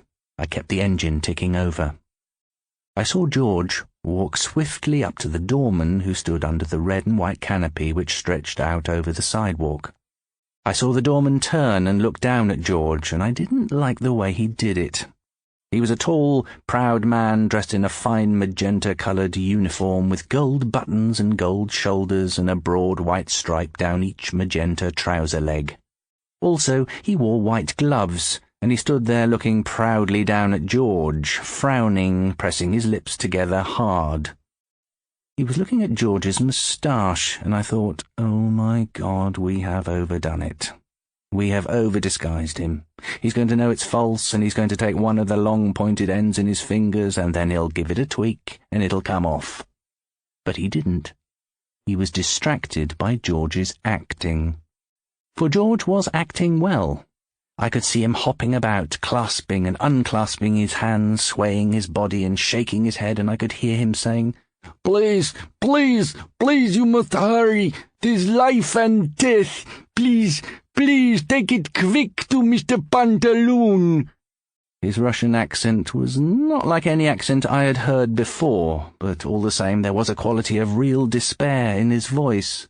Finally, gravely, proudly, the doorman said, "Give me the note." George gave it to him and said, thank you, but say it is urgent." And the doorman disappeared inside. In a few moments he returned and said, "It's being delivered now." George paced nervously up and down. I waited, watching the door. 3 or 4 minutes elapsed. George wrung his hands and said, "Where is he? Where is he? Please to go see if he is not coming." "What's the matter with you?" the doorman said. Now he was looking at George's moustache again. "It is life and death. Mr. Pantaloon can help. He must come." "Why don't you shut up?" the doorman said. But he opened the door again and he poked his head inside, and I heard him saying something to someone. To George he said, "They say he's coming now." A moment later the door opened, and Pantaloon himself, small and dapper, stepped out. He paused by the door, looking quickly from side to side like a nervous, inquisitive ferret.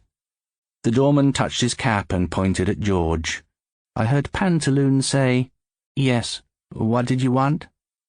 George said, "Please, this way a little so as no one can hear."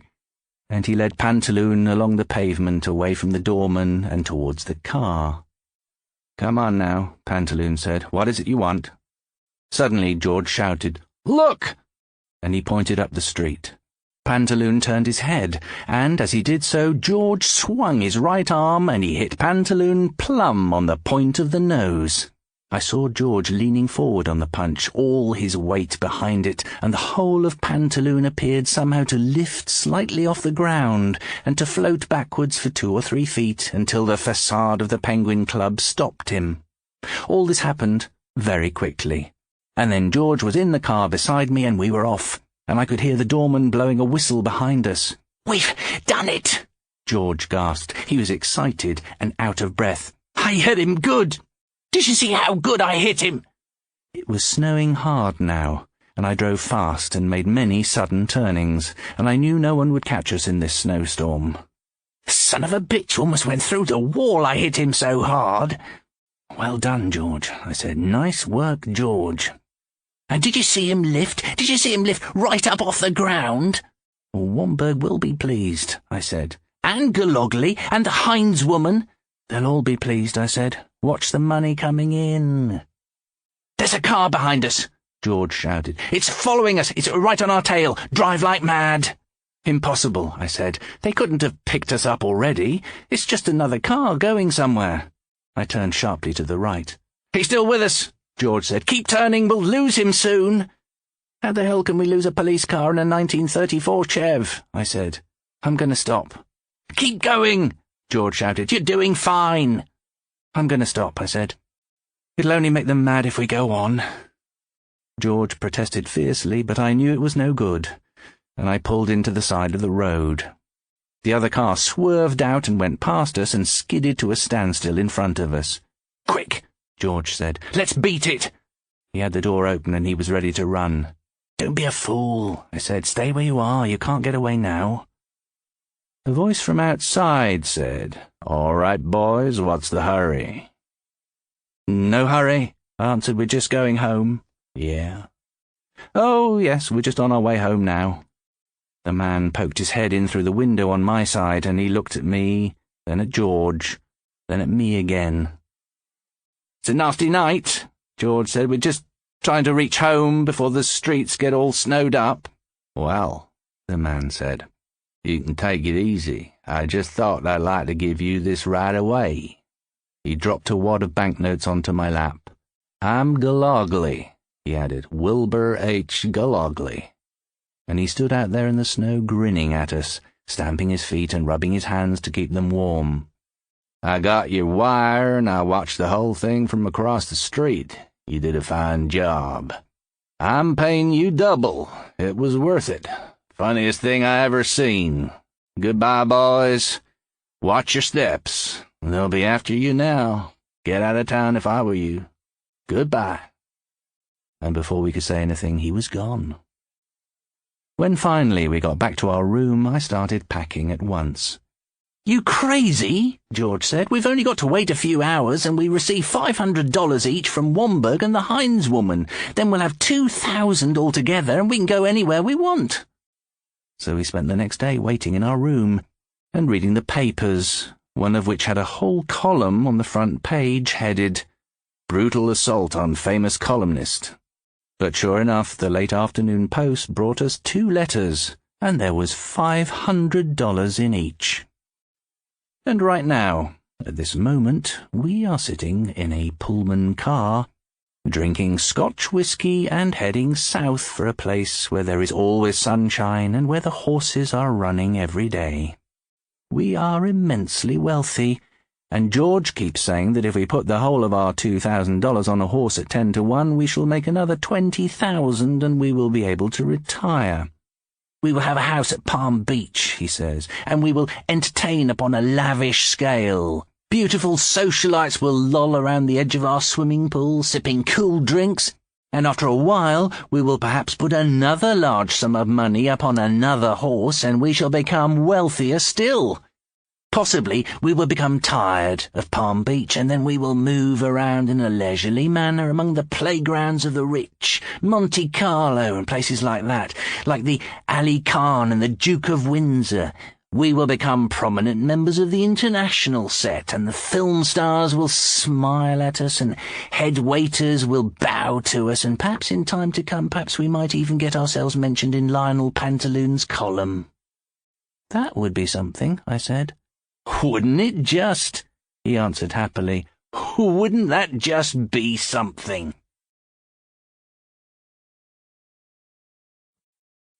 Mr. Botibol. Mr. Botibol pushed his way through the revolving doors and emerged into the large foyer of the hotel. He took off his hat, and holding it in front of him with both hands, he advanced nervously a few paces, paused, and stood looking around him, searching the faces of the lunchtime crowd. Several people turned and stared at him in mild astonishment, and he heard, or thought he heard, at least one woman's voice saying, "My dear, do look what's just come in." At last he spotted Mr. Clements sitting at a small table in the far corner, and he hurried over to him.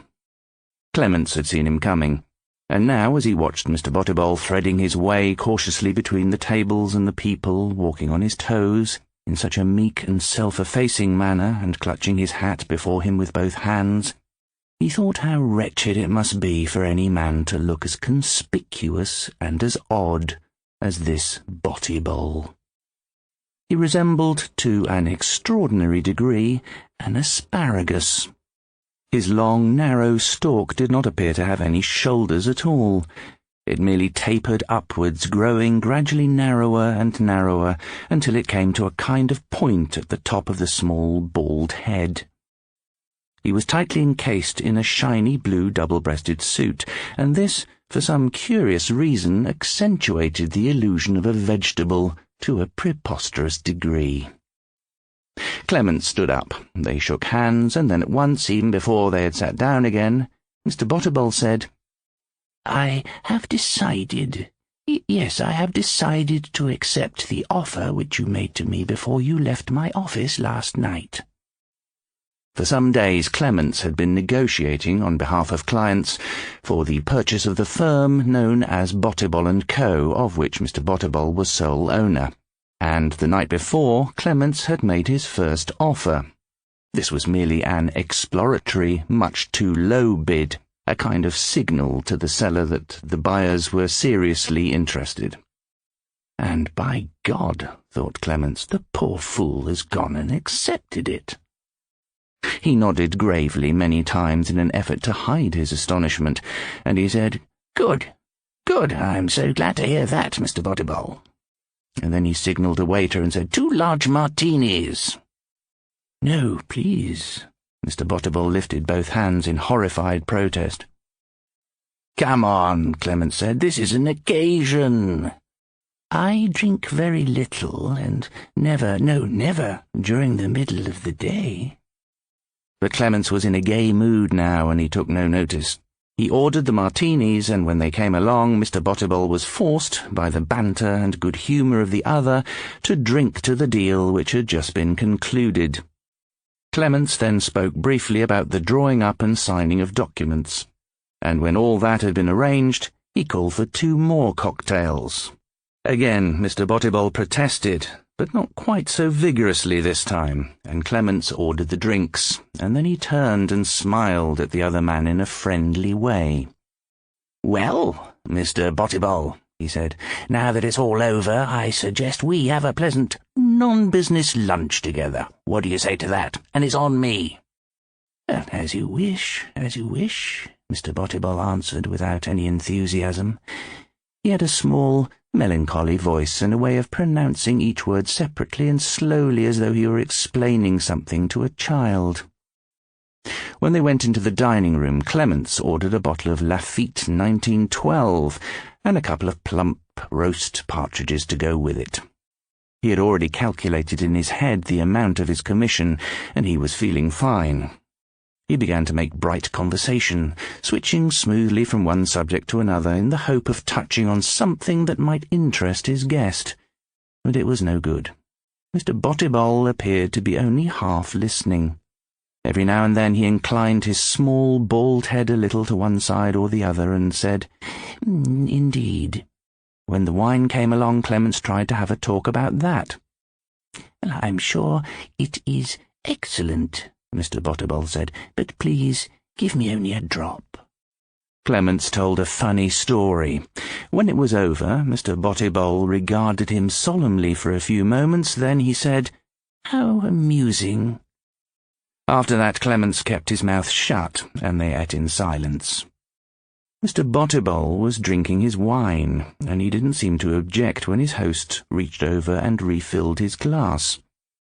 By the time they'd finished eating, Clements estimated privately that his guest had consumed at least 3/4 of the bottle. "A cigar, Mr. Botibol?" "Oh, no, thank you." "Little brandy?" "No, really, I'm not accustomed." Clements noticed that the man's cheeks were slightly flushed, and that his eyes had become bright and watery. "Might as well get the old boy properly drunk while I'm about it," he thought, and to the waiter he said, "2 brandies." When the brandies arrived, Mr. Botibol looked at his large glass suspiciously for a while. Then he picked it up, took one quick bird-like sip, and put it down again. "Mr. Clements," he said suddenly, "how I envy you." "Me? But why?" "I will tell you, Mr. Clements, I will tell you, if I may make so bold."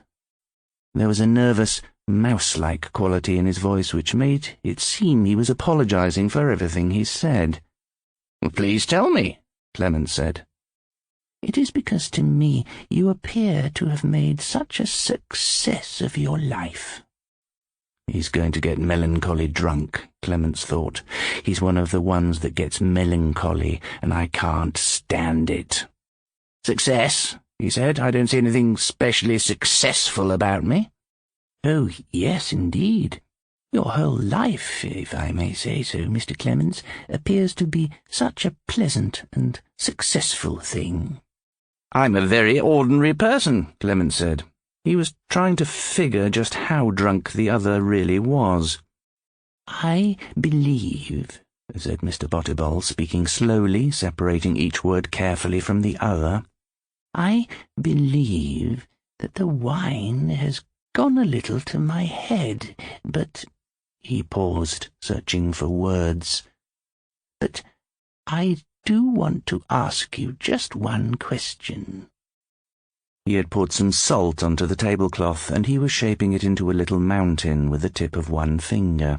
"Mr. Clements," he said without looking up, "do you think that it is possible for a man to live to the age of 52 without ever during his whole life having experienced one single small success in anything that he has done?" "My dear Mr. Botibol," Clements laughed, "everyone has his little successes from time to time, however small they may be." "Oh, no," Mr. Botibol said gently. "You are wrong.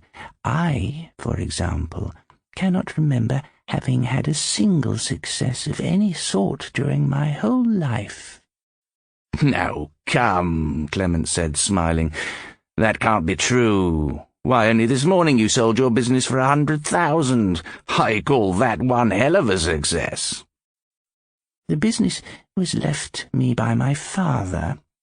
When he died 9 years ago, it was worth 4 times as much, and under my direction it has lost 3/4 of its value. You can hardly call that a success." Clements knew this was true. Yes, all right," he said. "That may be so, but all the same, you know as well as I do that every man alive has his quota of little successes. Not big ones, maybe, but lots of little ones. I mean, after all, goddammit, even scoring a goal at school was a little success, a little triumph, at the time, or making some runs, or learning to swim. One forgets about them, that's all. One just forgets." "I never scored a goal," Mr. Botibol said, "and I never learned to swim." Clements threw up his hands and made exasperated noises. Yes, I know, but don't you see? Don't you see, there are thousands, literally thousands of other things. Things like, well, like catching a good fish, or fixing the motor of the car, or pleasing someone with a present, or growing a decent row of French beans, or winning a little bet, or why, hell, one can go on listing them forever. Well, perhaps you can, Mr. Clements, but to the best of my knowledge, I've never done any of those things, and that is what I'm trying to tell you. Clements put down his brandy glass and stared with new interest at the remarkable, shoulderless person who sat facing him. He was annoyed, and he didn't feel in the least sympathetic. The man didn't inspire sympathy. He was a fool. He must be a fool, a tremendous, an absolute fool. Clements had a sudden desire to embarrass the man as much as he could. "What about women, Mr. Botibol?" There was no apology for the question in the tone of his voice. Women? Yes, women. Every man under the sun, even the most wretched, filthy, down-and-out tramp, has some time or other had some sort of silly little success with— "Never!" cried Mr. Botibol with sudden vigour. "No, sir, never." "I'm going to hit him," Clements told himself. "I can't stand this any longer, and if I'm not careful, I'm going to jump right up and hit him." "You mean you don't like them?" he said. "Oh, dear me, yes, of course I like them. As a matter of fact, I admire them very much indeed. But I'm afraid— oh, dear me, I do not know quite how to say it. I am afraid that I do not seem to get along with them very well. I never have, never. You see, Mr. Clements, I look so queer. I know I do. They stare at me, and often I see them laughing at me. I've never been able to get within striking distance of them, as you might say." The trace of a smile, weak and infinitely sad, flickered around the corners of his mouth. Clements had had enough. He mumbled something about how he was sure Mr. Botibol was exaggerating the situation, then he glanced at his watch, called for the bill, and said he was sorry, but he would have to get back to the office.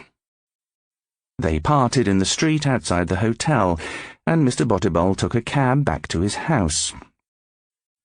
He opened the front door, went into the living room, and switched on the radio. Then he sat down in a large leather chair, leaned back, and closed his eyes. He didn't feel exactly giddy, but there was a singing in his ears, and his thoughts were coming and going more quickly than usual. "That solicitor gave me too much wine," he told himself. "I'll stay here for a while and listen to some music, and I expect I'll go to sleep, and after that I'll feel better." They were playing a symphony on the radio. Mr. Botibol had always been a casual listener to symphony concerts, and he knew enough to identify this as one of Beethoven's. But now, as he lay back in his chair, listening to the marvellous music, a new thought began to expand slowly within his tipsy mind. It wasn't a dream, because he was not asleep. It was a clear, conscious thought, and it was this: I am the composer of this music. I am a great composer. This is my latest symphony, and this is the first performance. The huge hall is packed with people, critics, musicians, and music lovers from all over the country, and I am up there in front of the orchestra, conducting. Mr. Botibol could see the whole thing.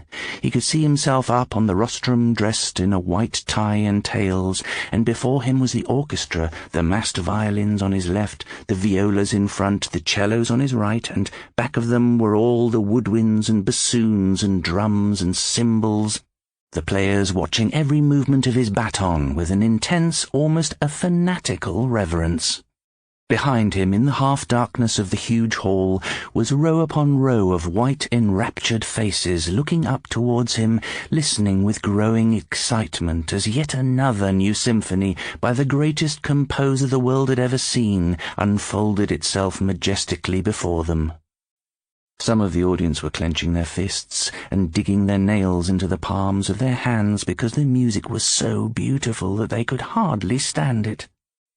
Mr. Botibol became so carried away by this exciting vision that he began to swing his arms in time with the music in the manner of a conductor. He found it was such fun doing this that he decided to stand up, facing the radio in order to give himself more freedom of movement. He stood there in the middle of the room, tall, thin, and shoulderless, dressed in his tight blue double-breasted suit, his small bald head jerking from side to side as he waved his arms in the air. He knew the symphony well enough to be able occasionally to anticipate changes in tempo or volume, and when the music became loud and fast he beat the air so vigorously that he nearly knocked himself over. When it was soft and hushed, he leaned forward to quieten the players with gentle movements of his outstretched hands, and all the time he could feel the presence of the huge audience behind him, tense, immobile, listening. When at last the symphony swelled to its tremendous conclusion, Mr. Botibol became more frenzied than ever, and his face seemed to thrust itself round to one side in an agony of effort as he tried to force more and still more power from his orchestra during those final, mighty chords. Then it was over. The announcer was saying something, but Mr. Botibol quickly switched off the radio and collapsed into his chair, blowing heavily. "Phew," he said aloud. "My goodness gracious me, what have I been doing?" Small globules of sweat were oozing out all over his face and forehead, trickling down his neck inside his collar. He pulled out a handkerchief and wiped them away, and he lay there for a while, panting, exhausted, but exceedingly exhilarated. "Well, I must say," he gasped, still speaking aloud, "that was fun. I don't know that I have ever had such fun before in all my life. My goodness, it was fun. It really was." Almost at once he began to play with the idea of doing it again. But should he? Should he allow himself to do it again? There was no denying that now, in retrospect, he felt a little guilty about the whole business, and soon he began to wonder whether there wasn't something downright immoral about it all. Letting himself go like that, and imagining he was a genius, it was wrong. He was sure other people didn't do it, and what if Mason had come in the middle and seen him at it? That would have been terrible. He reached for the paper and pretended to read it, but soon he was searching furtively among the radio programs for the evening. He put his finger under a line which said, 8:30 Symphony Concert, Brahms, Symphony No. 2. He stared at it for a long time. The letters in the words Brahms began to blur and recede, and gradually they disappeared altogether and were replaced by letters which spelled Botibol. Botibol's Symphony No. 2. It was printed quite clearly. He was reading it now, this moment. Yes, he whispered. "First performance. The world is waiting to hear it. Will it be as great, they are asking? Will it perhaps be greater than his earlier work? And the composer himself has been persuaded to conduct. He is shy and retiring, hardly ever appears in public, but on this occasion he has been persuaded." Mr. Botibol leaned forward in his chair and pressed the bell beside the fireplace. Mason, the butler, the only other person in the house, ancient, small, and grave, appeared at the door. Mason, have we any wine in the house?" "Wine, sir?" "Yes, wine." "Oh, no, sir. We haven't had any wine this 15 or 16 years. Your father, sir?" I know, Mason, I know. But will you get some, please? I want a bottle with my dinner. The butler was shaken. Very well, sir. And what shall it be? Claret, Mason. The best you can obtain. Get a case. Tell them to send it round at once. When he was alone again, he was momentarily appalled by the simple manner in which he had made this decision. Wine for dinner, just like that. Well, yes, why not? Why ever not, now he came to think of it? He was his own master, and anyway it was essential that he have wine. It seemed to have a good effect, a very good effect indeed. He wanted it, and he was going to have it, and to hell with Mason. He rested for the remainder of the afternoon, and at 7:30 Mason announced dinner. The bottle of wine was on the table, and he began to drink it. He didn't give a damn about the way Mason watched him as he refilled his glass. 3 times he refilled it. Then he left the table, saying that he was not to be disturbed, and returned to the living room. There was 1/4 of an hour to wait. He could think of nothing now except the coming concert. He lay back in the chair and allowed his thoughts to wander deliciously towards 8:30. He was the great composer waiting impatiently in his dressing room in the concert hall. He could hear in the distance the murmur of excitement from the crowd as they settled themselves in their seats. He knew what they were saying to each other. Same sort of thing the newspapers had been saying for months. Botibol is a genius. Greater, far greater than Beethoven or Bach or Brahms or Mozart or any of them. Each new work of his is more magnificent than the last. What will the next one be like? We can hardly wait to hear it. Oh, yes, he knew what they were saying. He stood up and began to pace the room. It was nearly time now. He seized a pencil from the table to use as a baton, then he switched on the radio. The announcer had just finished the preliminaries, and suddenly there was a burst of applause, which meant that the conductor was coming onto the platform. The previous concert in the afternoon had been from gramophone records, but this one was the real thing. Mr. Botibol turned around, faced the fireplace, and bowed graciously from the waist. Then he turned back to the radio and lifted his baton. The clapping stopped. There was a moment's silence. Someone in the audience coughed. Mr. Botibol waited. The symphony began. Once again, as he began to conduct, he could see clearly before him the whole orchestra and the faces of the players and even the expressions on their faces. 3 of the violinists had grey hair. One of the cellists was very fat, another wore heavy brown-rimmed glasses, and there was a man in the second row playing a horn who had a twitch on one side of his face, but they were all magnificent. And so was the music. During certain impressive passages, Mr. Botibol experienced a feeling of exultation so powerful that it made him cry out for joy. And once during the 3rd movement, a little shiver of ecstasy radiated spontaneously from his solar plexus and moved downwards over the skin of his stomach like needles. But the thunderous applause and the cheering which came at the end of the symphony was the most splendid thing of all.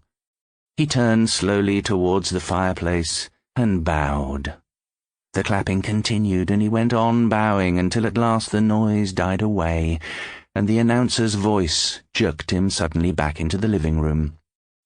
He switched off the radio and collapsed into his chair, exhausted but very happy. As he lay there, smiling with pleasure, wiping his wet face, panting for breath, he was already making plans for his next performance. But why not do it properly? Why not convert one of the rooms into a sort of concert hall and have a stage and rows of chairs and do the thing properly? And have a gramophone so that one could perform at any time without having to rely on the radio program. Yes, by heavens, he would do it. The next morning, Mr. Botibol arranged with a firm of decorators that the largest room in the house be converted into a miniature concert hall. There was to be a raised stage at one end, and the rest of the floor space was to be filled with rows of red plush seats. "I'm going to have some little concerts here," he told the man from the firm, and the man nodded and said that would be very nice. At the same time, he ordered a radio shop to install an expensive, self-changing gramophone with 2 powerful amplifiers, one on the stage, the other at the back of the auditorium. When he had done this, he went off and bought all of Beethoven's 9 symphonies on gramophone records. And from a place which specialized in recorded sound effects, he ordered several records of clapping and applauding by enthusiastic audiences. Finally, he bought himself a conductor's baton, a slim ivory stick which lay in a case lined with blue silk. In 8 days the room was ready. Everything was perfect. The red chairs, the aisle down the centre, and even a little dais on the platform with a brass rail running round it for the conductor. Mr. Botibol decided to give the first concert that evening after dinner.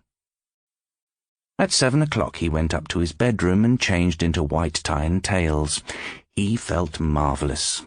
When he looked at himself in the mirror, the sight of his own grotesque, shoulderless figure didn't worry him in the least. A great composer, he thought, smiling, can look as he damn well pleases. People expect him to look peculiar. All the same, he wished he had some hair on his head. He would have liked to let it grow rather long. He went downstairs to dinner, ate his food rapidly, drank half a bottle of wine, and felt better still. "Don't worry about me, Mason," he said. "I'm not mad. I'm just enjoying myself." "Yes, sir." "I shan't want you any more. Please see that I'm not disturbed." Mr. Botibol went from the dining room into the miniature concert hall. He took out the records of Beethoven's First Symphony, but before putting them on the gramophone, he placed 2 other records with them. The one, which was to be played first of all before the music began, was labelled "Prolonged Enthusiastic Applause." The other, which would come at the end of the symphony, was labelled "Sustained Applause, Clapping, Cheering, Shouts of Encore." By a simple mechanical device on the record changer, the gramophone people had arranged that the sound from the first and the last records, the applause, would come only from the loudspeaker in the auditorium. The sound from all the others, the music, would come from the speaker hidden among the chairs of the orchestra. When he'd arranged the records in the correct order, he placed them on the machine, but he didn't switch on at once. Instead, he turned out all the lights in the room except one small one which lit up the conductor's dais, and he sat down in a chair up on the stage, closed his eyes, and allowed his thoughts to wander into the usual delicious regions. The great composer, nervous, impatient, waiting to present his latest masterpiece, the audience assembling, the murmur of their excited talk, and so on. Having dreamed himself right into the part, he stood up, picked up his baton, and switched on the gramophone. A tremendous wave of clapping filled the room. Mr. Botibol walked across the stage, mounted the dais, faced the audience, and bowed. In the darkness he could just make out the faint outline of the seats on either side of the centre aisle, but he couldn't see the faces of the people. They were making enough noise. What an ovation! Mr. Botibol turned and faced the orchestra. The applause behind him died down. The next record dropped. The symphony began. This time it was more thrilling than ever, and during the performance he registered any number of prickly sensations around his solar plexus. Once, when it suddenly occurred to him that this music was being broadcast all over the world, a sort of shiver ran right down the length of his spine. But by far the most exciting part was the applause which came at the end. They cheered and clapped and stamped and shouted, "Encore! Encore! Encore!" And he turned towards the darkened auditorium and bowed gravely to the left and right. Then he went off the stage, but they called him back. He bowed several more times and went off again, and again they called him back. The audience had gone mad. They simply wouldn't let him go. It was terrific. It was truly a terrific ovation. Later, when he was resting in his chair in the other room, he was still enjoying it. He closed his eyes because he didn't want anything to break the spell. He lay there and he felt like he was floating. It was really a most marvellous floating feeling, and when he went upstairs and undressed and got into bed, it was still with him. The following evening he conducted Beethoven's, or rather Botibol's, second symphony, and they were just as mad about that one as the first. The next few nights he played one symphony a night, and at the end of 9 evenings he had worked through all 9 of Beethoven's symphonies. It got more exciting every time because before each concert the audience kept saying, "He can't do it again, not another masterpiece. It's not humanly possible." But he did. They were all of them equally magnificent. The last symphony, the 9th, was especially exciting because here the composer surprised and delighted everyone by suddenly providing a choral masterpiece. He had to conduct a huge choir as well as the orchestra itself, and Beniamino Gigli had flown over from Italy to take the tenor part. Enrico Pinza sang bass. At the end of it, the audience shouted themselves hoarse. The whole musical world was on its feet cheering, and on all sides they were saying how you could never tell what wonderful things to expect next from this amazing person. The composing, presenting and conducting of 9 great symphonies in as many days is a fair achievement for any man, and it was not astonishing that it went a little to Mr. Botibol's head. He decided now that he would once again surprise his public. He would compose a mass of marvellous piano music, and he himself would give the recitals. So, early next morning he set out for the showroom of the people who sold Becksteins and Steinways. He felt so brisk and fit that he walked all the way, and as he walked he hummed little snatches of new and lovely tunes for the piano. His head was full of them. All the time they kept coming to him, and once, suddenly, he had the feeling that thousands of small notes, some white, some black, were cascading down a chute into his head through a hole in his head, and that his brain, his amazing, musical brain, was receiving them as fast as they could come, and unscrambling them, and arranging them neatly in a certain order so that they made wondrous melodies. There were nocturnes, there were etudes, and there were waltzes, and soon, he told himself soon, he would give them all to a grateful and admiring world. When he arrived at the piano shop, he pushed the door open and walked in with an air almost of confidence. He had changed much in the last few days. Some of his nervousness had left him, and he was no longer wholly preoccupied with what others thought of his appearance. "I want," he said to the salesman, "a concert grand, but you must arrange it so that when the notes are struck, no sound is produced." The salesman leaned forward and raised his eyebrows. "Could that be arranged?" Mr. Botibol asked. "Yes, sir, I think so, if you desire it. But might I inquire what you intend to use the instrument for?" "If you want to know, I'm going to pretend I'm Chopin. I'm going to sit and play while a gramophone makes the music. It gives me a kick." It came out just like that, and Mr. Botibol didn't know what had made him say it, but it was done now, and he had said it, and that was that. In a way, he felt relieved, because he had proved that he didn't mind telling people what he was doing. The man would probably answer, "What a jolly good idea," or he might not. He might say, "Well, you ought to be locked up." "So now you know," Mr. Botibol said. The salesman laughed out loud. "That's very good, sir. Very, very good indeed. Serves me right for asking silly questions." He stopped suddenly in the middle of the laugh and looked hard at Mr. Botibol. Of course, sir, you probably know that we sell a simple, noiseless keyboard specially for silent practicing." "I want a concert grand," Mr. Botibol said. The salesman looked at him again. Mr. Botibol chose his piano and got out of the shop as quickly as possible. He went on to the store that sold gramophone records, and there he ordered a quantity of albums containing recordings of all Chopin's nocturnes, etudes, and waltzes, played by Arthur Rubinstein. Oh, my goodness, you are going to have a lovely time. Mr. Botibol turned and saw standing beside him at the counter a squat, short-legged girl with a face as plain as a pudding. Yes, he answered. Oh, yes, I am. Normally he was strict about not speaking to females in public places, but this one had taken him by surprise. I love Chopin, the girl said. She was holding a slim brown paper bag with string handles containing a single record she had just bought.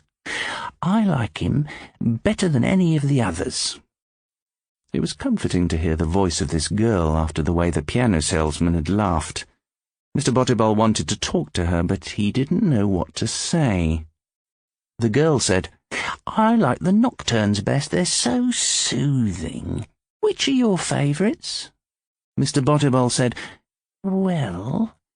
The girl looked up at him and she smiled pleasantly, trying to assist him with his embarrassment. It was the smile that did it.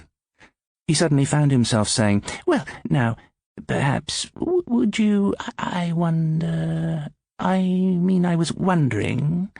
She smiled again. She couldn't help it this time. What I mean is, I would be glad if you would care to come along sometime and listen to these records. Oh, how nice of you. She paused, wondering whether it was all right. You really mean it?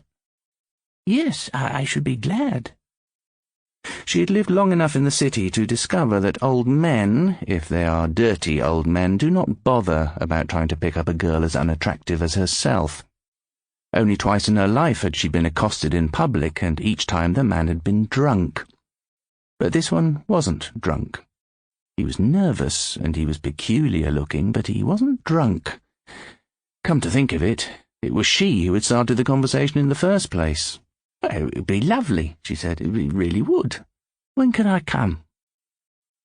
Oh, dear, Mr. Botibol thought. Oh, dear, oh, dear, oh, dear, oh, dear. I could come tomorrow, she went on. It's my afternoon off.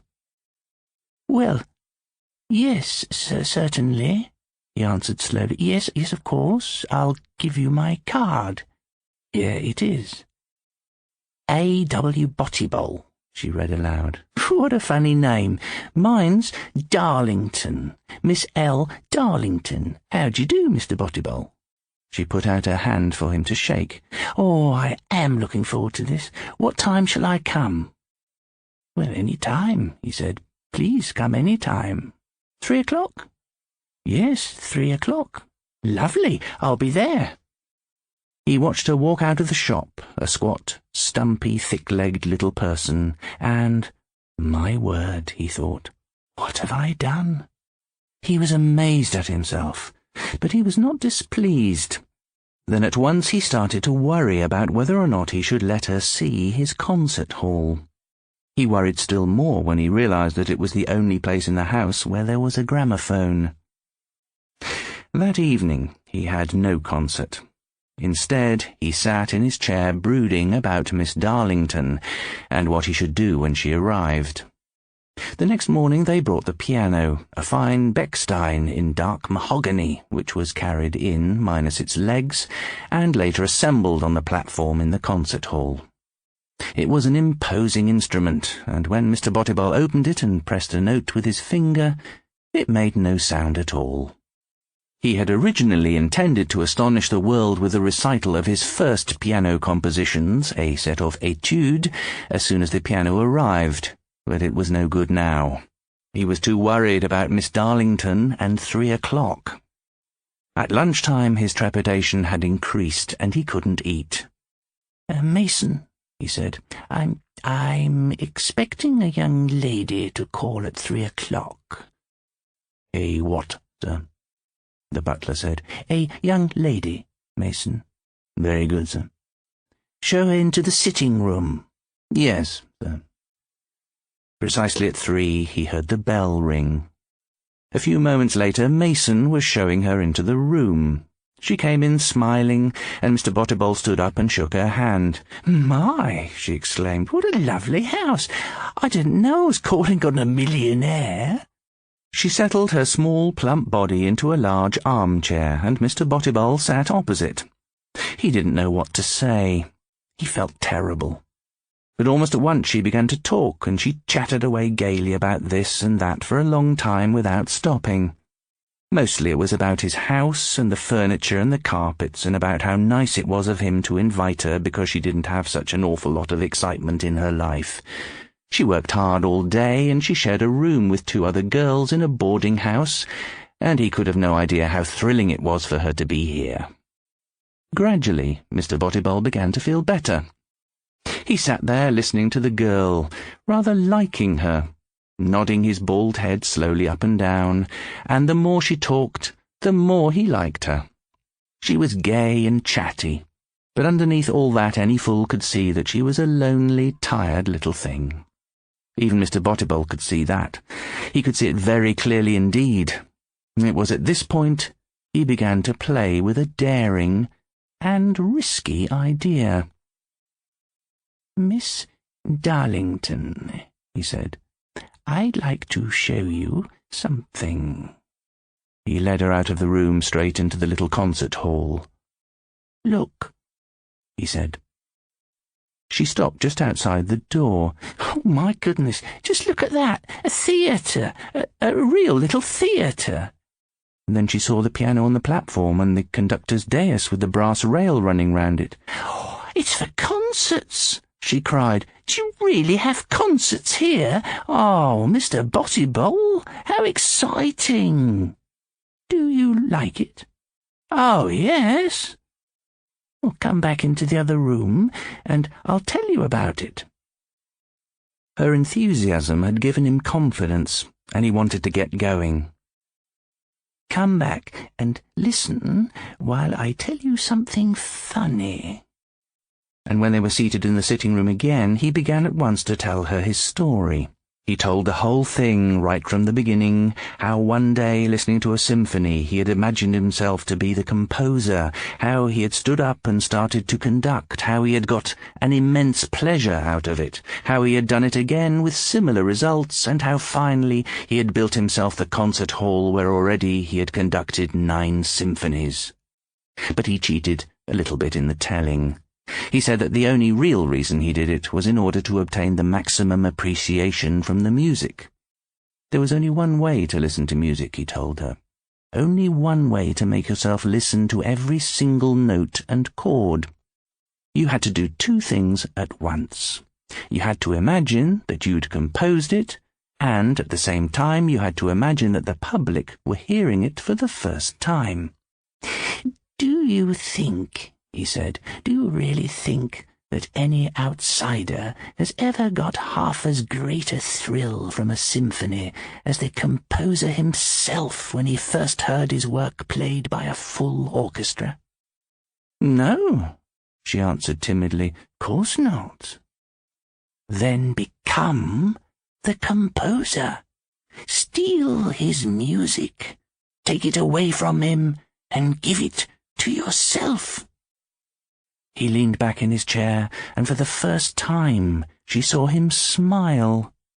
He'd only just thought of this new, complex explanation of his conduct, but to him it seemed a very good one, and he smiled.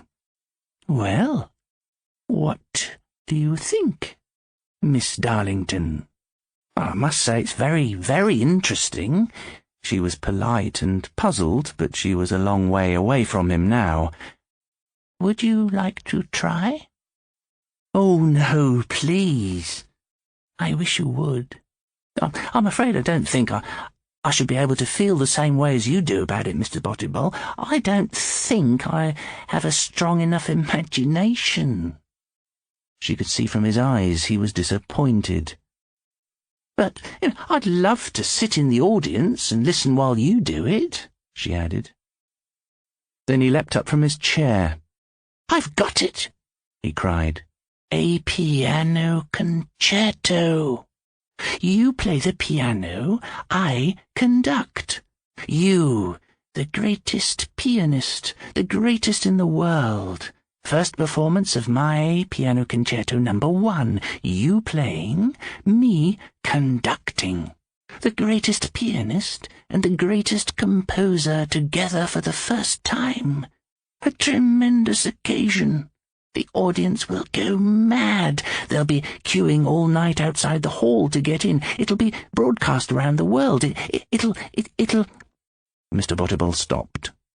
He stood behind the chair with both hands resting on the back of the chair, and suddenly he looked embarrassed and a trifle sheepish.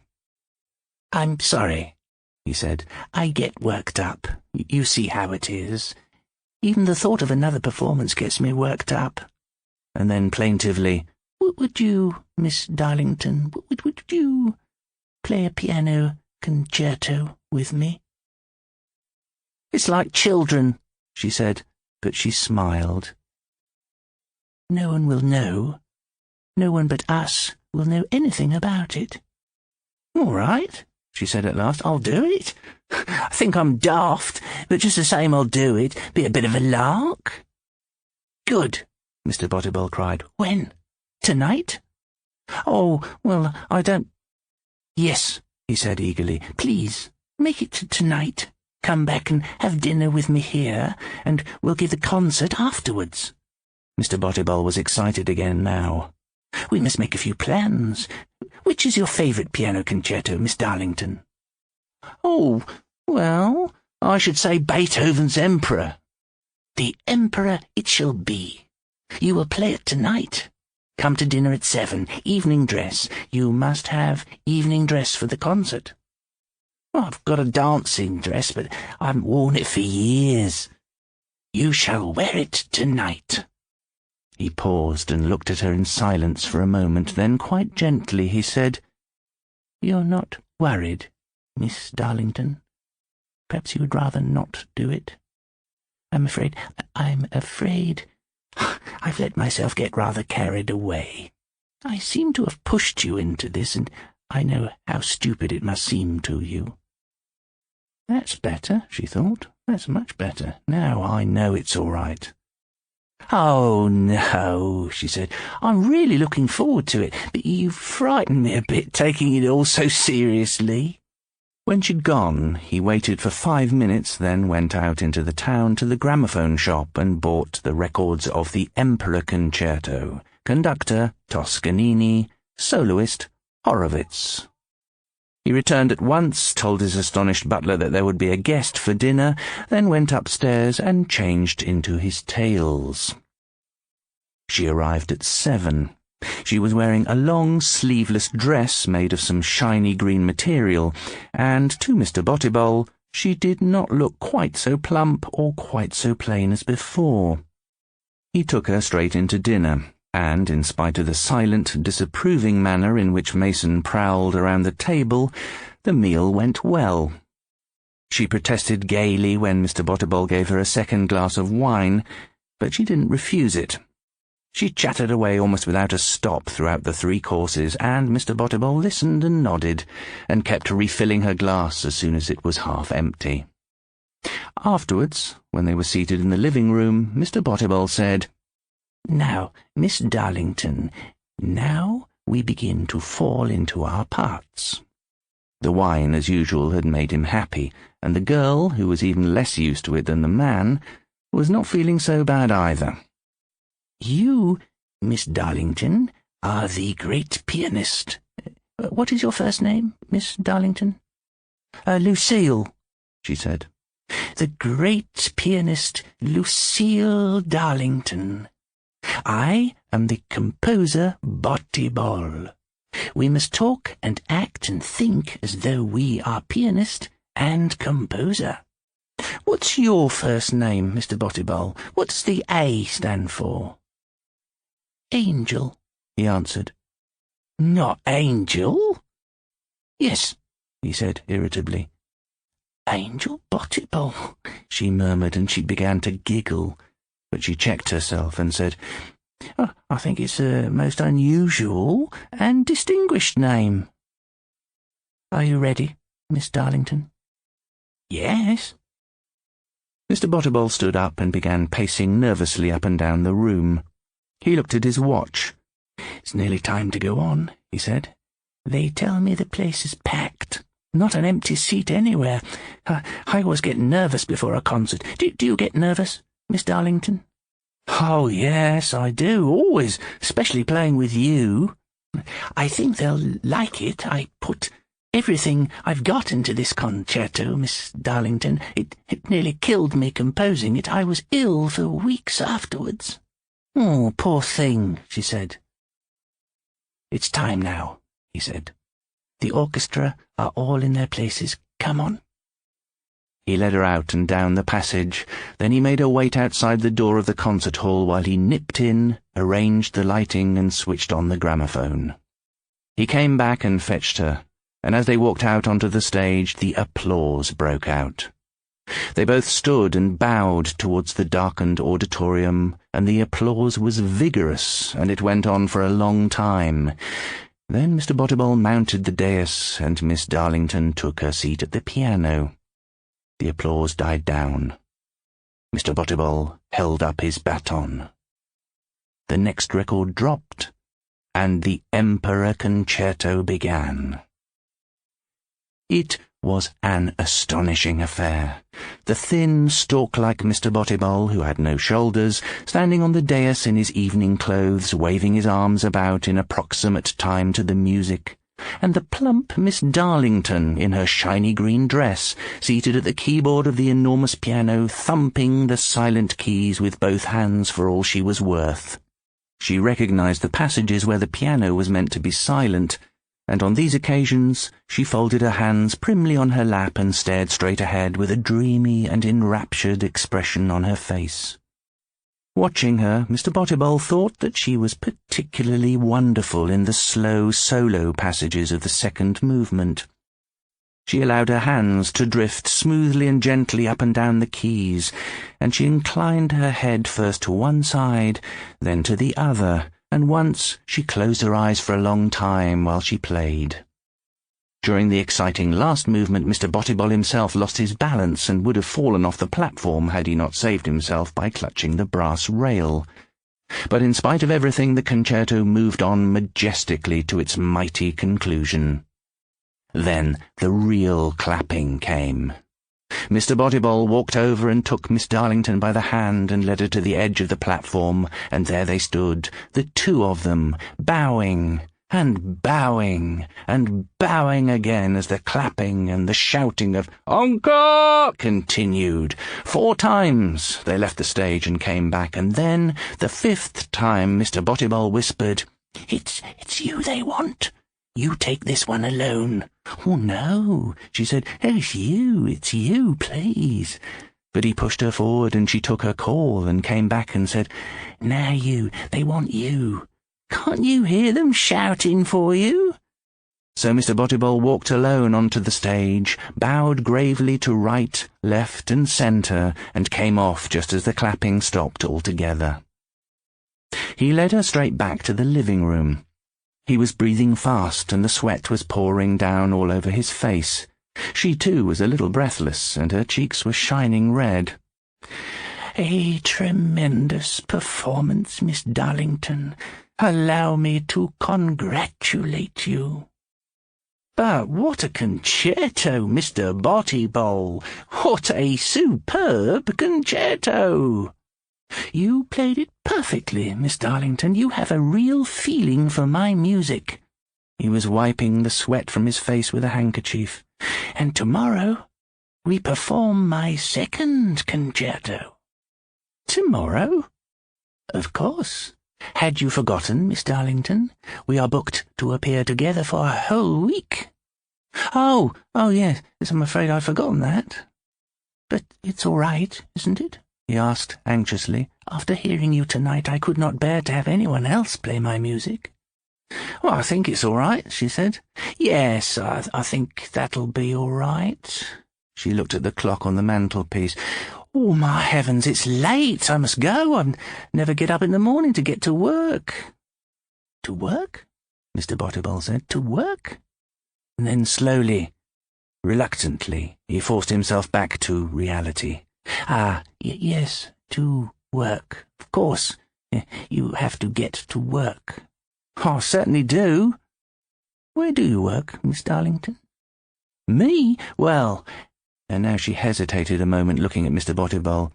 As a matter of fact, I work at the old academy. Well, I hope it is pleasant work, he said. What academy is that? I teach the piano. Mr. Botibol jumped as though someone had stuck him from behind with a hat pin. His mouth opened very wide. It's quite all right, she said, smiling. I've always wanted to be Horowitz. And could I please be Schnabel tomorrow?